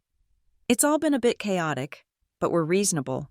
If you had just honored the offer you sent to Sloan, if you just signed her, we would have been more than happy to overlook all this press noise. We would have kept it all completely quiet." It was a threat, a clumsy, idiotic, beautiful threat. She was attempting to extort a six-figure job in a room full of lawyers, with active cameras, on a recorded line. Anne Rivington didn't move a muscle, but I saw her hand, resting on her leather portfolio, make one tiny motion. She drew a single, sharp, bright red exclamation mark on her notepad. "Thank you for clarifying your position, Ms. Beckett," Anne said, her voice now almost warm, like a scientist who had just confirmed a hypothesis. "I believe we have everything we need. It didn't take 24 hours. In the digital age, it doesn't even take one." By the time I had checked into the corporate suite Aurelius had arranged, my hands still vibrating slightly from the adrenaline of the confrontation, the first tremors were already hitting the tech blogs. It started, as it always does, on an anonymous forum, a single post from a burner account. Title: Rumor, Impersonation Scandal at Aurelius Robotics. Body: Hearing whispers that an exec-level offer, product director, was hijacked. Imposter was a family member, stepsister, who got all the way to a final presentation before the real candidate showed up. Hiring team in chaos. Anyone else hear this? Within an hour, it was on Twitter. Then it was picked up by 3 different second-tier tech aggregators. They didn't have facts. They just had the rumor. Scandal at Aurelius. High-tech hiring fraud. In the observation booth, Mira Stanton had been a silent witness to the entire, undeniable truth. She had the audio recording of Lorraine's clumsy extortion attempt. She had the screenshots of the recipes rule. She had the login times from the kitchen shared iPad. She had the watermarked deck. She was sitting on the single most explosive human interest tech story of the year. But Mira was a professional, and she had given me her word. She respected the embargo. She was waiting for the internal investigation to formally close, for Anne Rivington to give the all-clear. She held the story. The internet, however, abhors a vacuum. With no real evidence, the online rumor mill did what it does best. It created its own, an anonymous account, one I would later trace back to one of Sloane's PR friends, tried to do preemptive damage control. They posted a video. It was a 10-second clip, horizontally flipped and filtered, cut from an Instagram story Sloane had posted 6 months ago. It showed her at a loud club, shouting over the music, holding a bottle of champagne, gesturing wildly. But the new, malicious caption, burned in white text, read, "This is Sloane Beckett, the real product visionary Aurelius is trying to silence." This was her pitching her brilliant GTM strategy last month. It was absurd, it was transparently false, and it worked. It instantly split the narrative. The comments section was a sewer of confusion and hot takes. Wait, so the company is lying? That's Sloane? She looks like a hack. No, she's a genius. They stole her idea. I heard the stepsister, Harper, is the real thief. She's jealous. This is the one who stole the job? No, the other one stole the job. My phone, which had been silent for my entire drive to the hotel, became a vibrating brick of pure judgment. My LinkedIn, my dormant Twitter, my North Star email, all flooded. The messages were a tidal wave of support and vitriol. Harper, stay strong. As a woman in tech, I know exactly what you're going through. This is disgusting. Hey, saw the rumors. That's insane. Sue them all. We support you. This is what you get for letting family use your devices. LOL. You let your stepmom steal your job? How bad at security are you? If you were that good, they wouldn't have been fooled. Just saying, Sloane is way hotter anyway. Are you the one who stole the job or the one who got it stolen from? It's confusing. I read a dozen of them, my stomach churning with a toxic mix of validation and disgust. Then I activated the most powerful tool I had. I logged out of everything. I did not engage. I did not correct the record. I did not defend myself or clarify. I did not post the evidence I had. Anne Rivington's voice echoed in my mind from our brief call after the demo. You are a material witness in a fraud investigation. Harper, do not participate in the public narrative. Let the evidence speak, at the proper time, in the proper forum.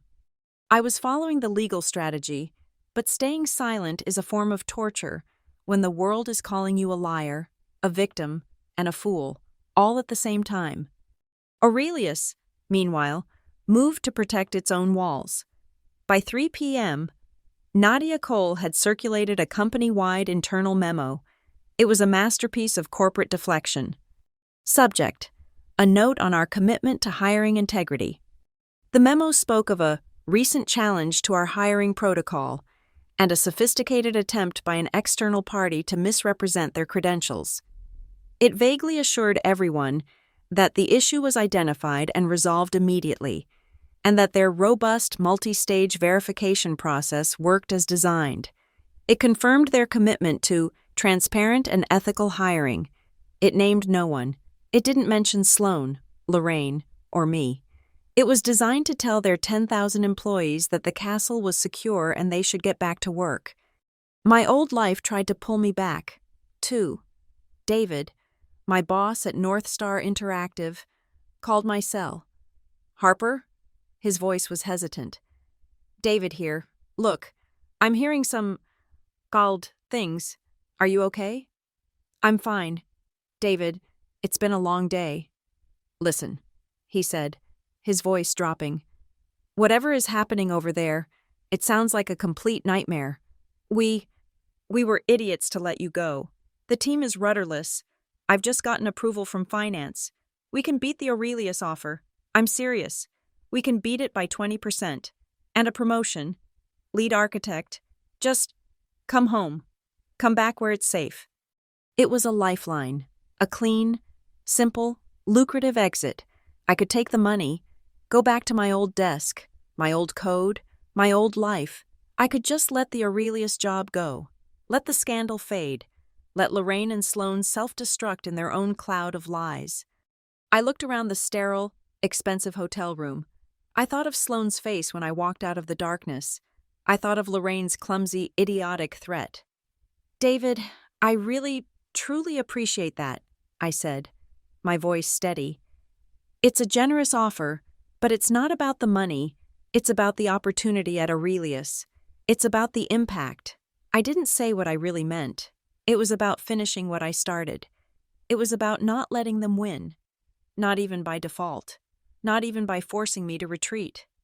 I'm staying with Aurelius. David, I hung up. The real explosion, the one that broke containment, happened back in Bay Ridge.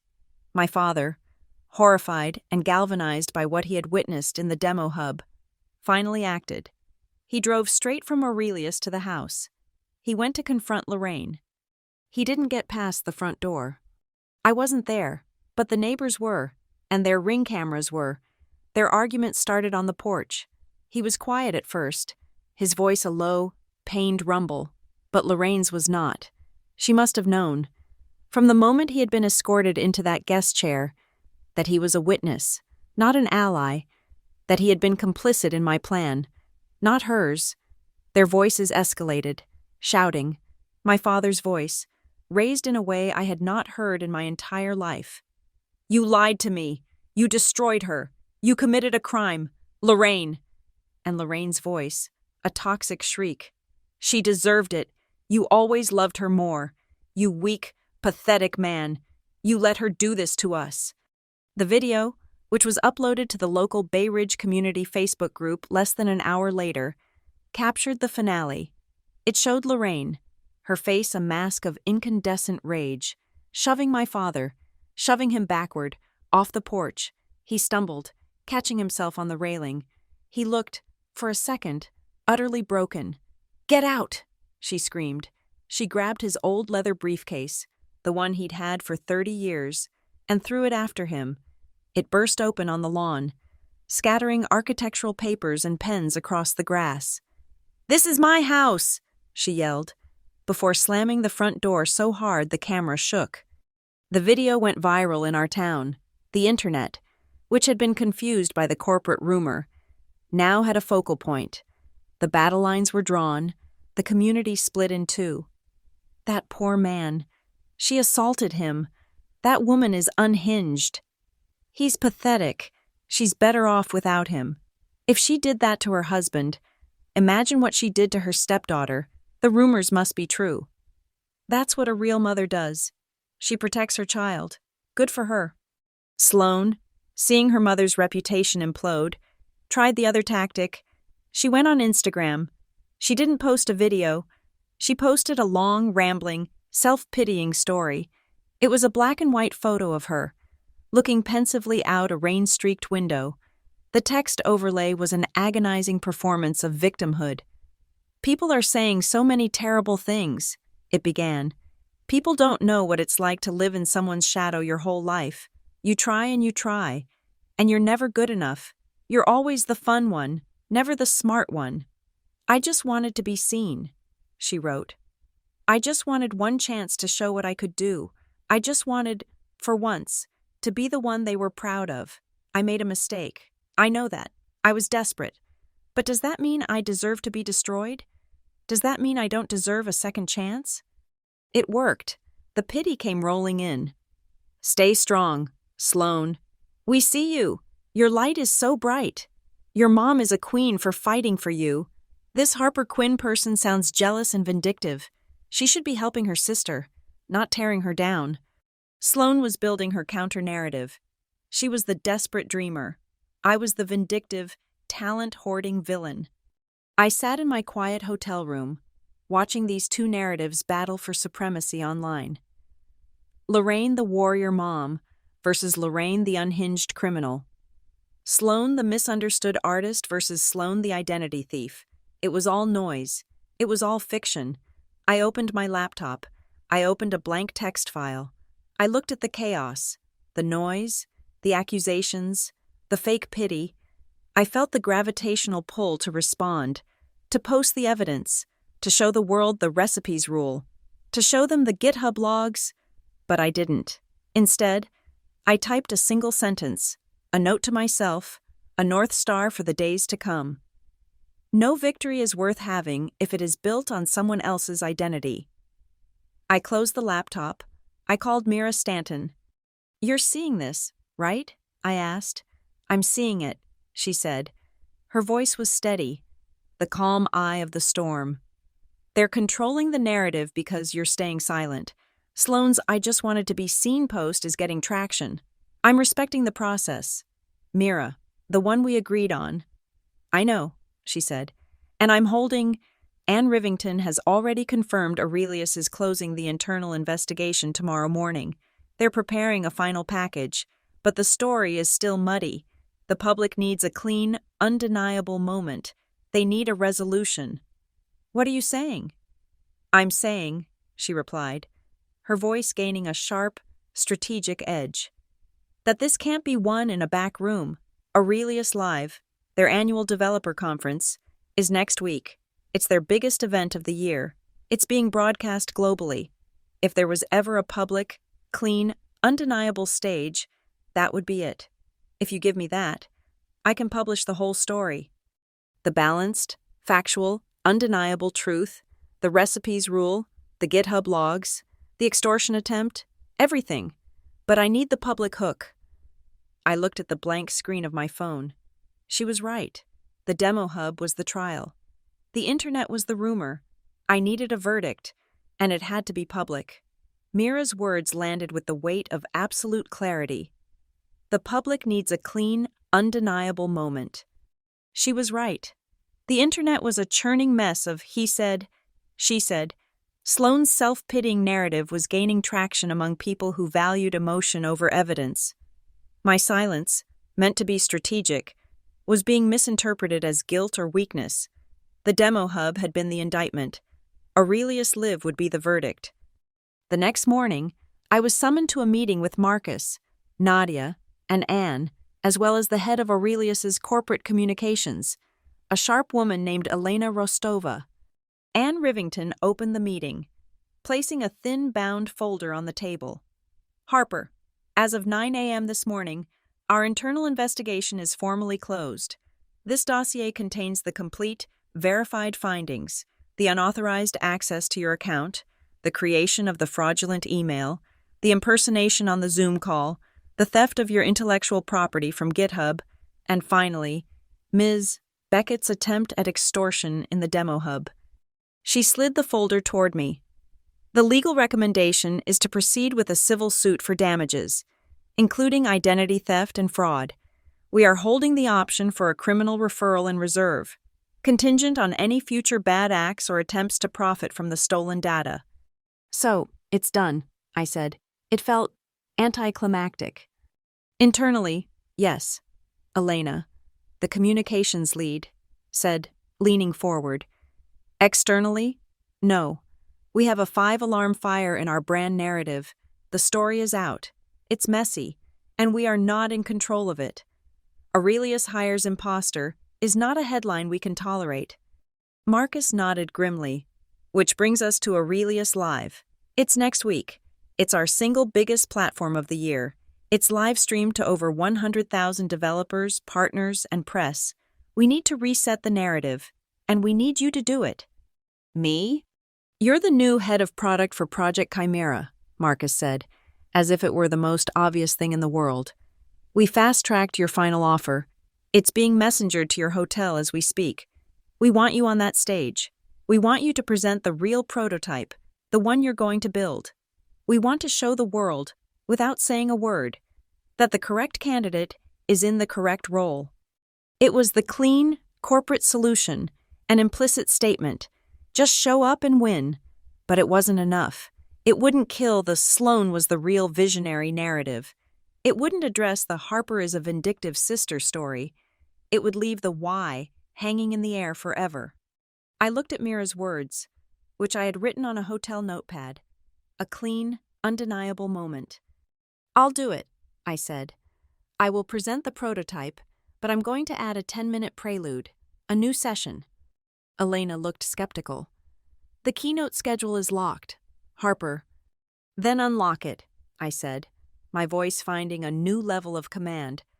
I'm not going to talk about the prototype first. I'm going to talk about the process. I'm going to do a session called Trust by Design, Building Ethical Hiring Protocols. I had their full attention. I will not, I continued, mention my stepsister's name. I will not mention my stepmother's name. I will not talk about my family. I will speak as a new executive at Aurelius. I will present a case study. I will show, on the main screen, the anonymized but legally verified evidence from this folder. I will show the recipes rule. I will show the 2-factor authentication logs. I will show the watermark deck. I will frame this not as a family drama, but as a critical lesson in corporate security and professional ethics. I will turn this entire messy scandal into a powerful statement about Aurelius's commitment to integrity. You will not be the company that got duped. You will be the company that set the new gold standard for verifying and protecting its talent." The room was silent. Elena Rostova was the first to smile. "My God," she said.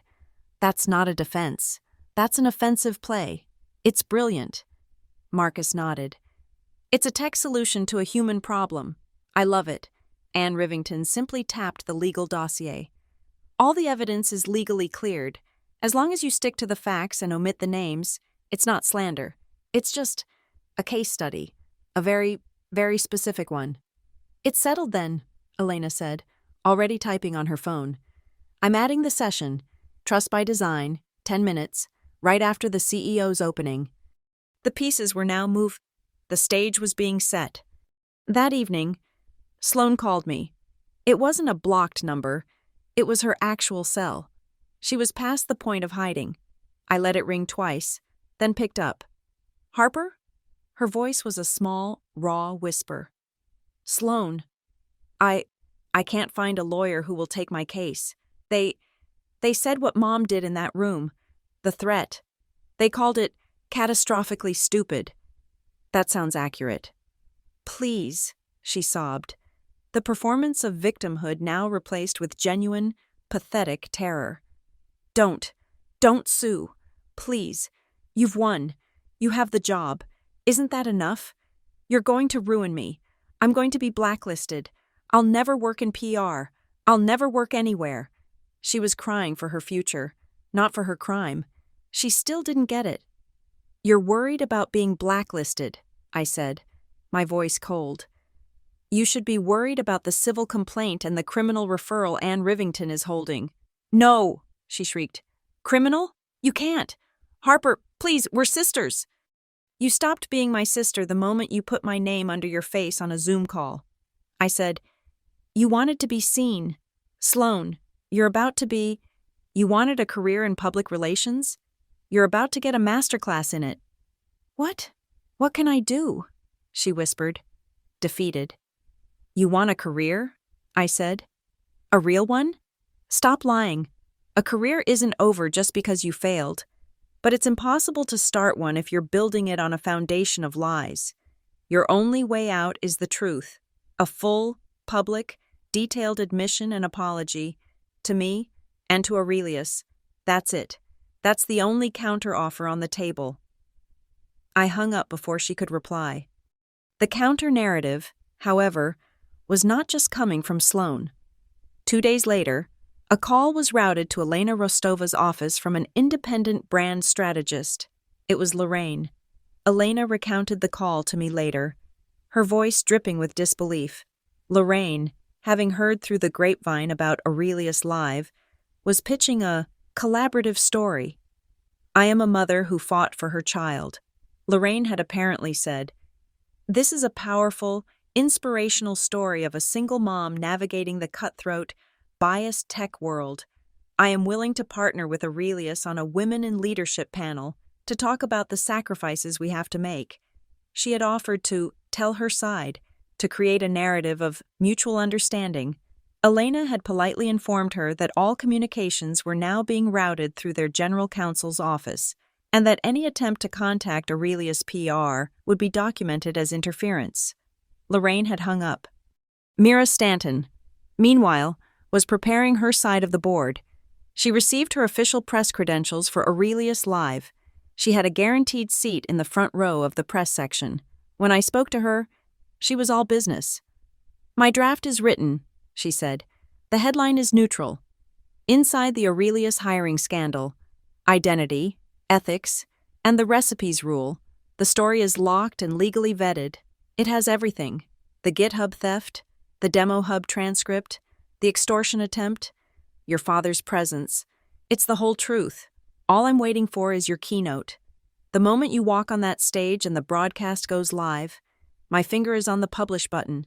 Your speech is the public hook. My article is the evidence locker." I had one final piece to put in place. I called my father. He was living at a long-term stay hotel in Bay Ridge. He sounded tired. He sounded old. "I'll be there," he said, before I could even finish the invitation. I saw the clip of Lorraine, on the porch. I saw it too, Dad. I've written a letter, he said, his voice quiet. An apology.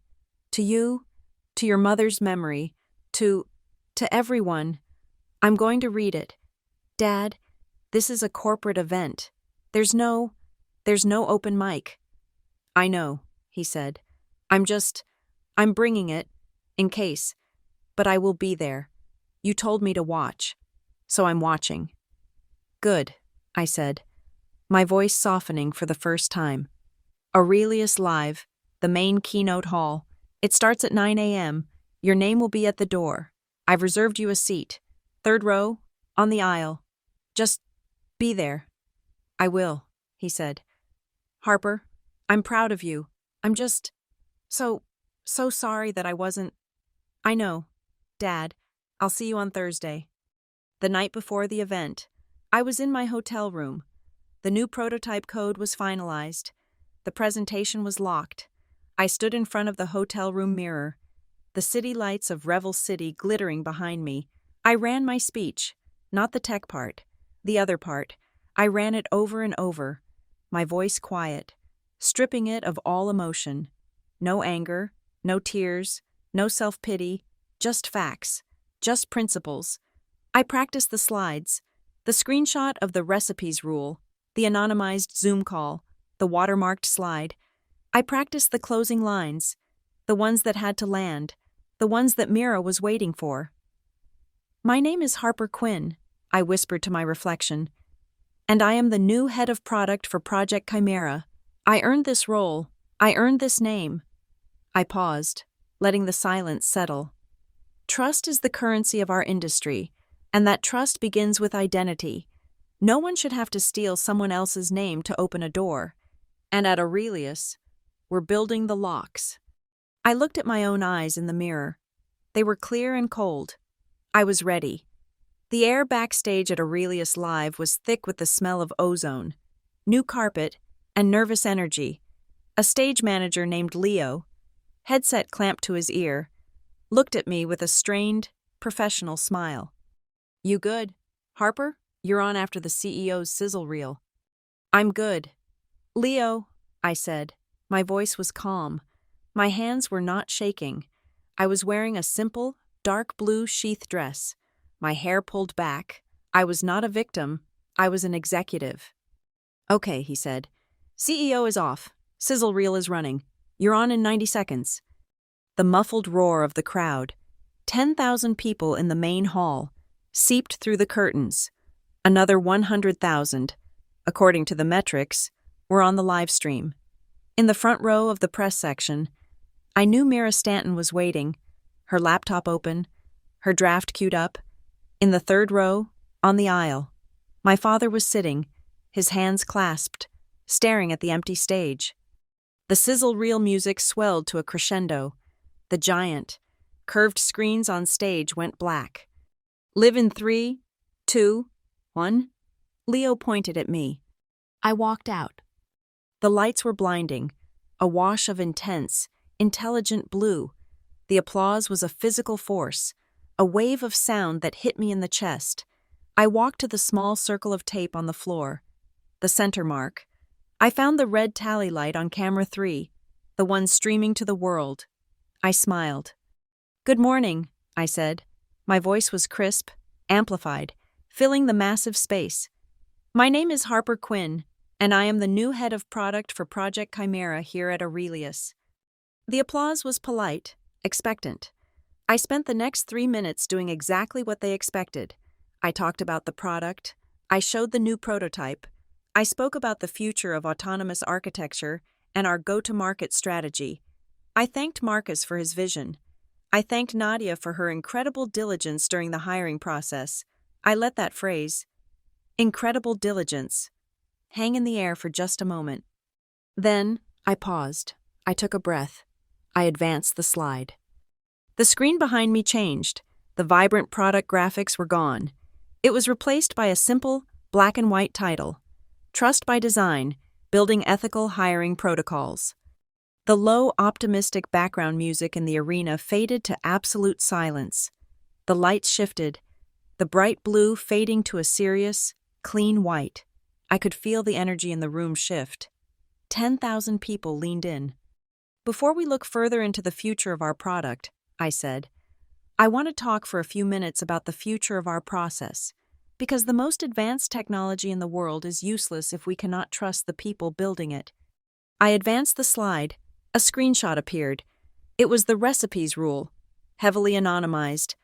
All names and domains were blurred, but the structure was perfectly, damningly clear. This is a case study, I said, my voice becoming that of an engineer presenting a problem. This is an anonymized mail rule found in a compromised account during a recent hiring process. It's a simple, elegant piece of unauthorized access. It was designed to divert a career-changing opportunity from the intended recipient into a folder named for baked goods. A low murmur rippled through the auditorium. I advanced the slide again. A new graphic, a visual representation of a digital watermark, a long alphanumeric hash. This is a digital fingerprint, a non-visible watermark, embedded in the metadata of a presentation deck. It allows an organization to track its intellectual property, to verify authorship, and to see exactly who is presenting stolen work. The murmur grew louder. They understood. This wasn't theoretical. And this, I said, is what that process looks like in practice. I clicked the remote one more time. The screen behind me, 60 feet wide, split into two equal panes. On the right, a high-resolution scan of my passport photo, my face, my name, my identity. The private numbers were blurred. On the left, the screenshot from the 9 p.m. Zoom call. Sloane's face, her bright, confident PR smile, beaming out from under a blurred-out name. But they didn't need to see the name. They could see her face. The gasp from the audience was sharp, a collective intake of breath. In the front row, Mira Stanton began typing, her fingers a blur. I let the two images dominate the room. I let the silence stretch, filling every corner of the auditorium.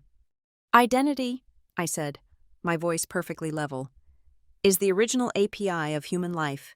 It is the core set of functions from which everything else, our work, our reputation, our trust, is derived.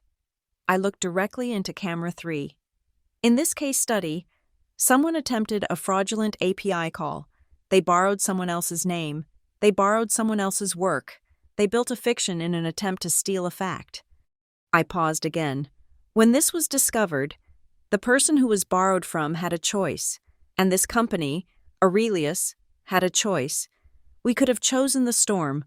We could have chosen the public accusations, the social media chaos, the angry press releases. Instead, we chose the process. We chose to put the truth, quietly, firmly, and legally, into the official record. We trusted our process. We are a company that builds on truth, not narrative. I was about to advance the slide, to pivot back to the product, when a new sound erupted. It was not applause. It was a shriek. "Liar! You're lying!" From the side aisle, a blur of motion, a woman, her face a mask of purple rage, broke past the bewildered security usher. It was Lorraine. She was running, not for the stairs, but directly at the stage, at me. "She's the liar! She stole it!" A large security guard named Frank moved to intercept her at the base of the stage. He put a massive arm out, barring her path. She beat against his chest, screaming, her voice now just a raw, animal sound of fury. The live feed director, panicking, cut to a wide shot, but it was too late. The chaos was the story. "Frank," I said, my voice, amplified by the microphone, was preternaturally calm. Frank froze, looking up at me, confused. "It's all right, Frank," I said. "Let her speak." I looked at Lorraine, who had stopped hitting him, her chest heaving. "Give her 10 seconds. Frank looked at me like I was insane, but he lowered his arm. Lorraine, seeing her opening, scrambled up the small side stairs and lunged, not for me, but for the glass podium at the other side of the stage, the one with the hard-wired microphone. She grabbed it, her knuckles white. She was panting, her hair wild. She glared out at the 10,000 silent, stunned faces. "This is not fair!" she screamed, her voice cracking and echoing through the arena. "You sit here and you judge me? This is supposed to be about equal opportunity. She has everything. She always had everything. I did what any mother would do. I fought for my daughter. I fought." She was dissolving, her advisor mask burning away, revealing the raw, desperate entitlement beneath. "It was one mistake," she wailed, appealing to the cameras. "So I helped her. I only sent a few of her stupid emails. I only changed the photo on the file. I only wanted my daughter to have a chance. Her voice trailed off as the weight of her words, spoken aloud, in this place, finally hit her. She had just publicly confessed to every element of the fraud. In the press row, Mira Stanton stopped typing, a look of grim satisfaction on her face. Anne Rivington, in the front row, nodded slowly, as if ticking a box. The silence that followed was absolute. It was a vacuum. Security was moving again, more gently this time. I walked over to the podium. Lorraine was staring blankly, her hand still gripping the mic. I placed my hand over hers. It was ice cold. I gently, firmly, took the microphone from her grasp. She let it go. I turned back to camera 3. I waited. 1 beat, 2, the entire live stream, the entire auditorium, the entire tech world was holding its breath. "There is no only," I said. My voice was not angry. It was not triumphant. It was a simple statement of fact, as clear and hard as a diamond. There is no only when it comes to identity. There is no only when it comes to integrity. You either have it or you do not. The silence was so complete, I could hear the hum of the ventilation system. Frank and another guard were now on stage, gently taking Lorraine by the arm. She didn't resist. She was hollowed out. Her performance over. The applause she so desperately craved replaced by this terrible, crushing quiet. As they led her off stage, a new disturbance. "Wait!" The voice was not a shriek. It was thick with pain. In the third row, my father was on his feet. He was holding a crumpled piece of paper. He wasn't looking at me. He was looking at the executives in the front row, the camera operators, now anticipating anything, swung a boom mic over his head. "My name is Douglas Quinn," he said, his voice shaking but clear. "I am Harper's father." He looked down at the letter in his hand, then crumpled it into a tight ball. "I wrote a letter," he said, his voice thick with emotion. "An apology, but it's not enough." He looked up, and his eyes found mine. They were shining with tears. "I am the one who failed," he said, his voice cracking. "I failed in the process. I knew what was happening. I saw it, and I chose silence. I chose peace over truth, because I was a coward. I was afraid of the conflict, and my silence gave them permission. It is my fault." He was not asking for pity. He was simply stating a fact. "I am so sorry. Harper," he whispered, but the mic caught it. "I am sorry for not protecting you. I am sorry for not being the father you deserved." He sat down, his head bowed. The room was stunned. This was not a tech keynote. This was a tragedy, a confession, a raw, human reckoning in the front row. Mira Stanton hit the publish button on her laptop.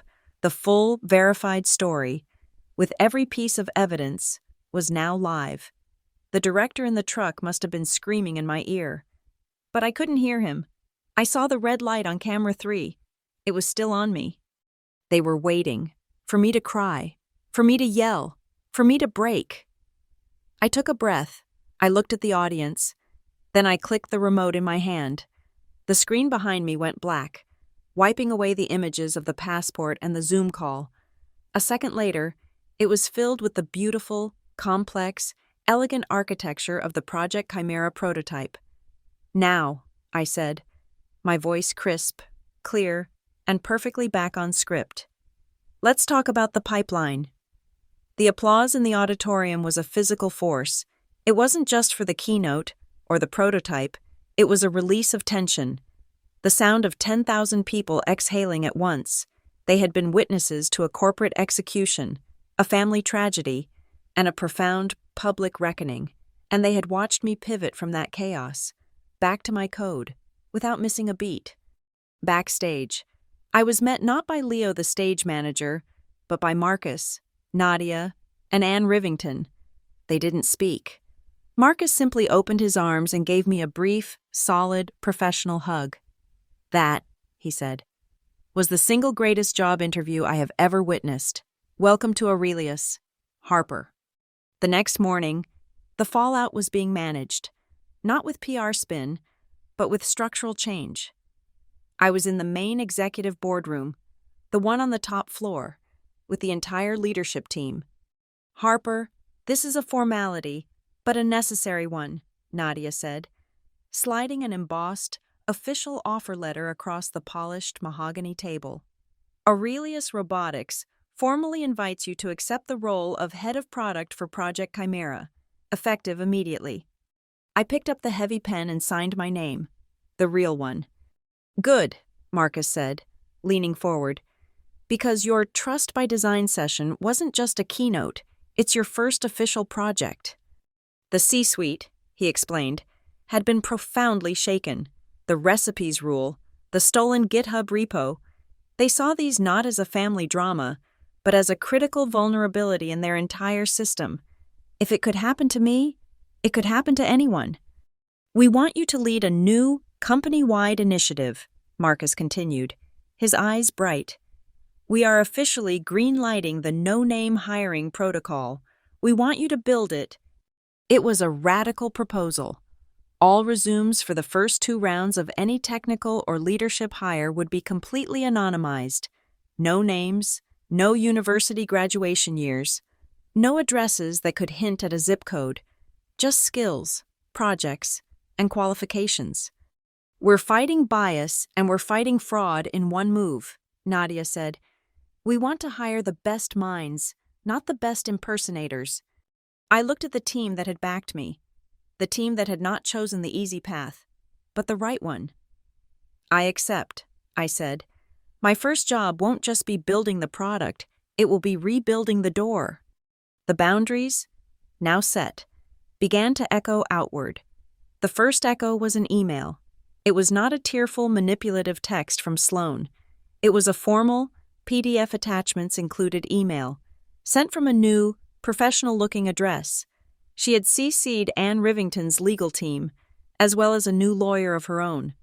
It was a full confession. I, Sloan Beckett, did knowingly and without authorization access and utilize the professional identity of Harper Quinn. It went on for 2 pages. It was stark, cold, and stripped of all her usual victimhood. She admitted to the Zoom call, to the fake resume, to the theft of the presentation deck. It ended with a single, lawyer-mandated paragraph. I apologize in writing to Harper Quinn and to Aurelius Robotics for the professional damage and emotional distress I have caused. I commit to completing a 12-week professional ethics certification. I understand that this admission is provided in consideration for Ms. Quinn's agreement not to pursue criminal charges, contingent on my full compliance and future good behavior. It was not forgiveness. It was a transaction, a closing of a very painful ticket. I replied to the entire chain with 6 words. I accept your apology and acknowledgement.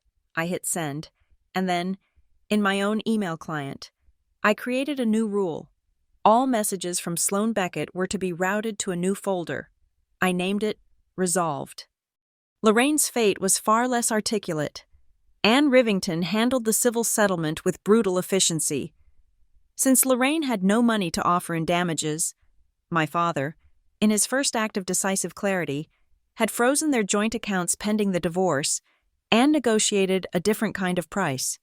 Papers were served at the Bay Ridge house. It was not a lawsuit for millions. It was a binding consent decree, a public document. She was to have 0 contact, direct or indirect, with me or any employee of Aurelius Robotics for life. for her public disturbance at Aurelius Live and her documented extortion attempt in the demo hub.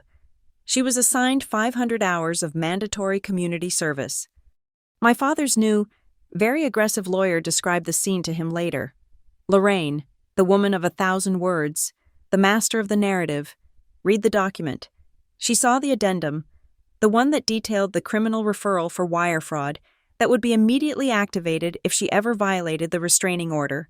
She looked at the community service, which was specified, working in the kitchen of a local homeless shelter. She picked up the pen, and for the first, and perhaps last, time in her life, she was completely, utterly silent as she signed her name. My father, too, was settling his own accounts. I met him for coffee. A week later, he looked 10 years older and 20 pounds lighter. He was living in a small, furnished apartment, and he was clear-eyed for the first time in a decade. "I'm selling the house," he said, not meeting my gaze, staring instead into his black coffee. I can't be in her space anymore, in their space. It was your space first, Dad." "No," he said, and he finally looked up at me. His eyes were red, but they were steady. "I let it stop being mine a long time ago. I let her push you out. I let her push her out." He meant my mother. He told me he had finalized the divorce, with his half of the house's assets. He wasn't buying a new sports car or a penthouse. He had made a transfer. "I've endowed a scholarship at the local state university," he said, his voice thick. "The Alara Quinn Memorial Scholarship for Women in Engineering. Your mother's name. It's a full ride, every year, for a female technical student graduating from a public Bay Ridge high school." It wasn't an apology, not in words, it was an action. It was the first, real, structural repair on the foundation he had allowed to crack for so long. I didn't hug him, but I reached across the small table, and for the first time since I was a child, I put my hand on his. "That's a good start, Dad."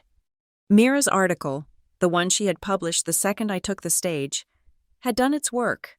The title, as promised, was neutral. Identity in the Digital Age, an inside look at the Aurelius Live reckoning. It was a masterpiece of journalism, not a hit piece, but a factual dissection of a corporate and domestic crime. She had the screenshots of the recipes rule. She had the GitHub logs. She had the full transcript of Lorraine's extortion attempt from the demo hub. She had the video of my father's confession. The public reaction, now armed with facts, was overwhelming. The comment sections were not just "Go girl," they were, "This is the most professional takedown I have ever seen." She didn't get mad. She got evidence. Aurelius's no-name hiring idea is genius. They turned a PR disaster into a masterstroke. That poor father, he's the one who really lost. The truth, it turned out, was its own hype. I had one last piece of personal business. I drove to the Bay Ridge house. My father had given me a key to retrieve my remaining things. It was hollow. The furniture was gone. The walls were bare. The kitchen iPad hub had been ripped out of the wall, leaving a jagged hole. I walked through my old room. Packing the last of my books, I walked downstairs, on the empty kitchen counter, where the iPad had been. I left my key. I sent my father a text. "I'm all moved out. I left the key." He replied, "Will I see you? Your new place?" I typed, "You can come visit, but you have to knock on the door of your own future. Dad, you have to decide who you are now." I was about to drive away when a final email came through. It was from Sloan. It was not the legal apology. It was just one line. "I did what you said. I told the truth. I'm taking the ethics course, but I'm still blacklisted. No one will even talk to me." I sat in my car, looking at the house. I thought of the white suit. I thought of the recipes rule. I thought of her, a woman who had been raised to believe her own ambition was the only thing that mattered. My victory was incomplete if the only outcome was destruction. The goal was boundaries, not annihilation. I made one call. An old college friend ran a small, local nonprofit for animal rescue. They were underfunded, overwhelmed, and their media presence was a mess. I replied to Sloan, "I know someone. It's an internship. It's unpaid. You'll be writing press releases about rescued dogs, not launching billion-dollar products, but it's a start. I told the director you'd work hard, and that you'd be honest. Do not make me a liar. She replied in seconds, "Thank you, I won't." It was her turn to knock on a new door. My new office at Aurelius was high up. It overlooked the whole of Revel City. It was late, past 10, and the building was quiet. I had a large, white roadmap board on the wall, completely blank. I picked up a blue dry erase marker. I stood there for a long time, just looking at the empty space, the future. I put the pen to the board and I wrote the very first line of Project Chimera's new mission. The best product is one that needs no impersonation to open the door. The main office lights clicked off, timed. The only light came from the city glittering below and the soft, rhythmic green indicator lights of the server racks humming in the corner. They sounded, in the profound quiet, just like rain. I smiled. It was not a smile of victory. It wasn't the thrill of revenge. It was the deep, quiet, structural satisfaction of a complex problem finally solved. The boundaries were set. The system was clean. The work could begin. Thank you so much for listening to this story. I'd love to know where you're listening from. So please drop a comment below, share your thoughts, and let's connect. Don't forget to subscribe to Lila Revenge Stories. Like this video. And if you really loved it, please support us by hitting that hype button to help this story be heard by more people.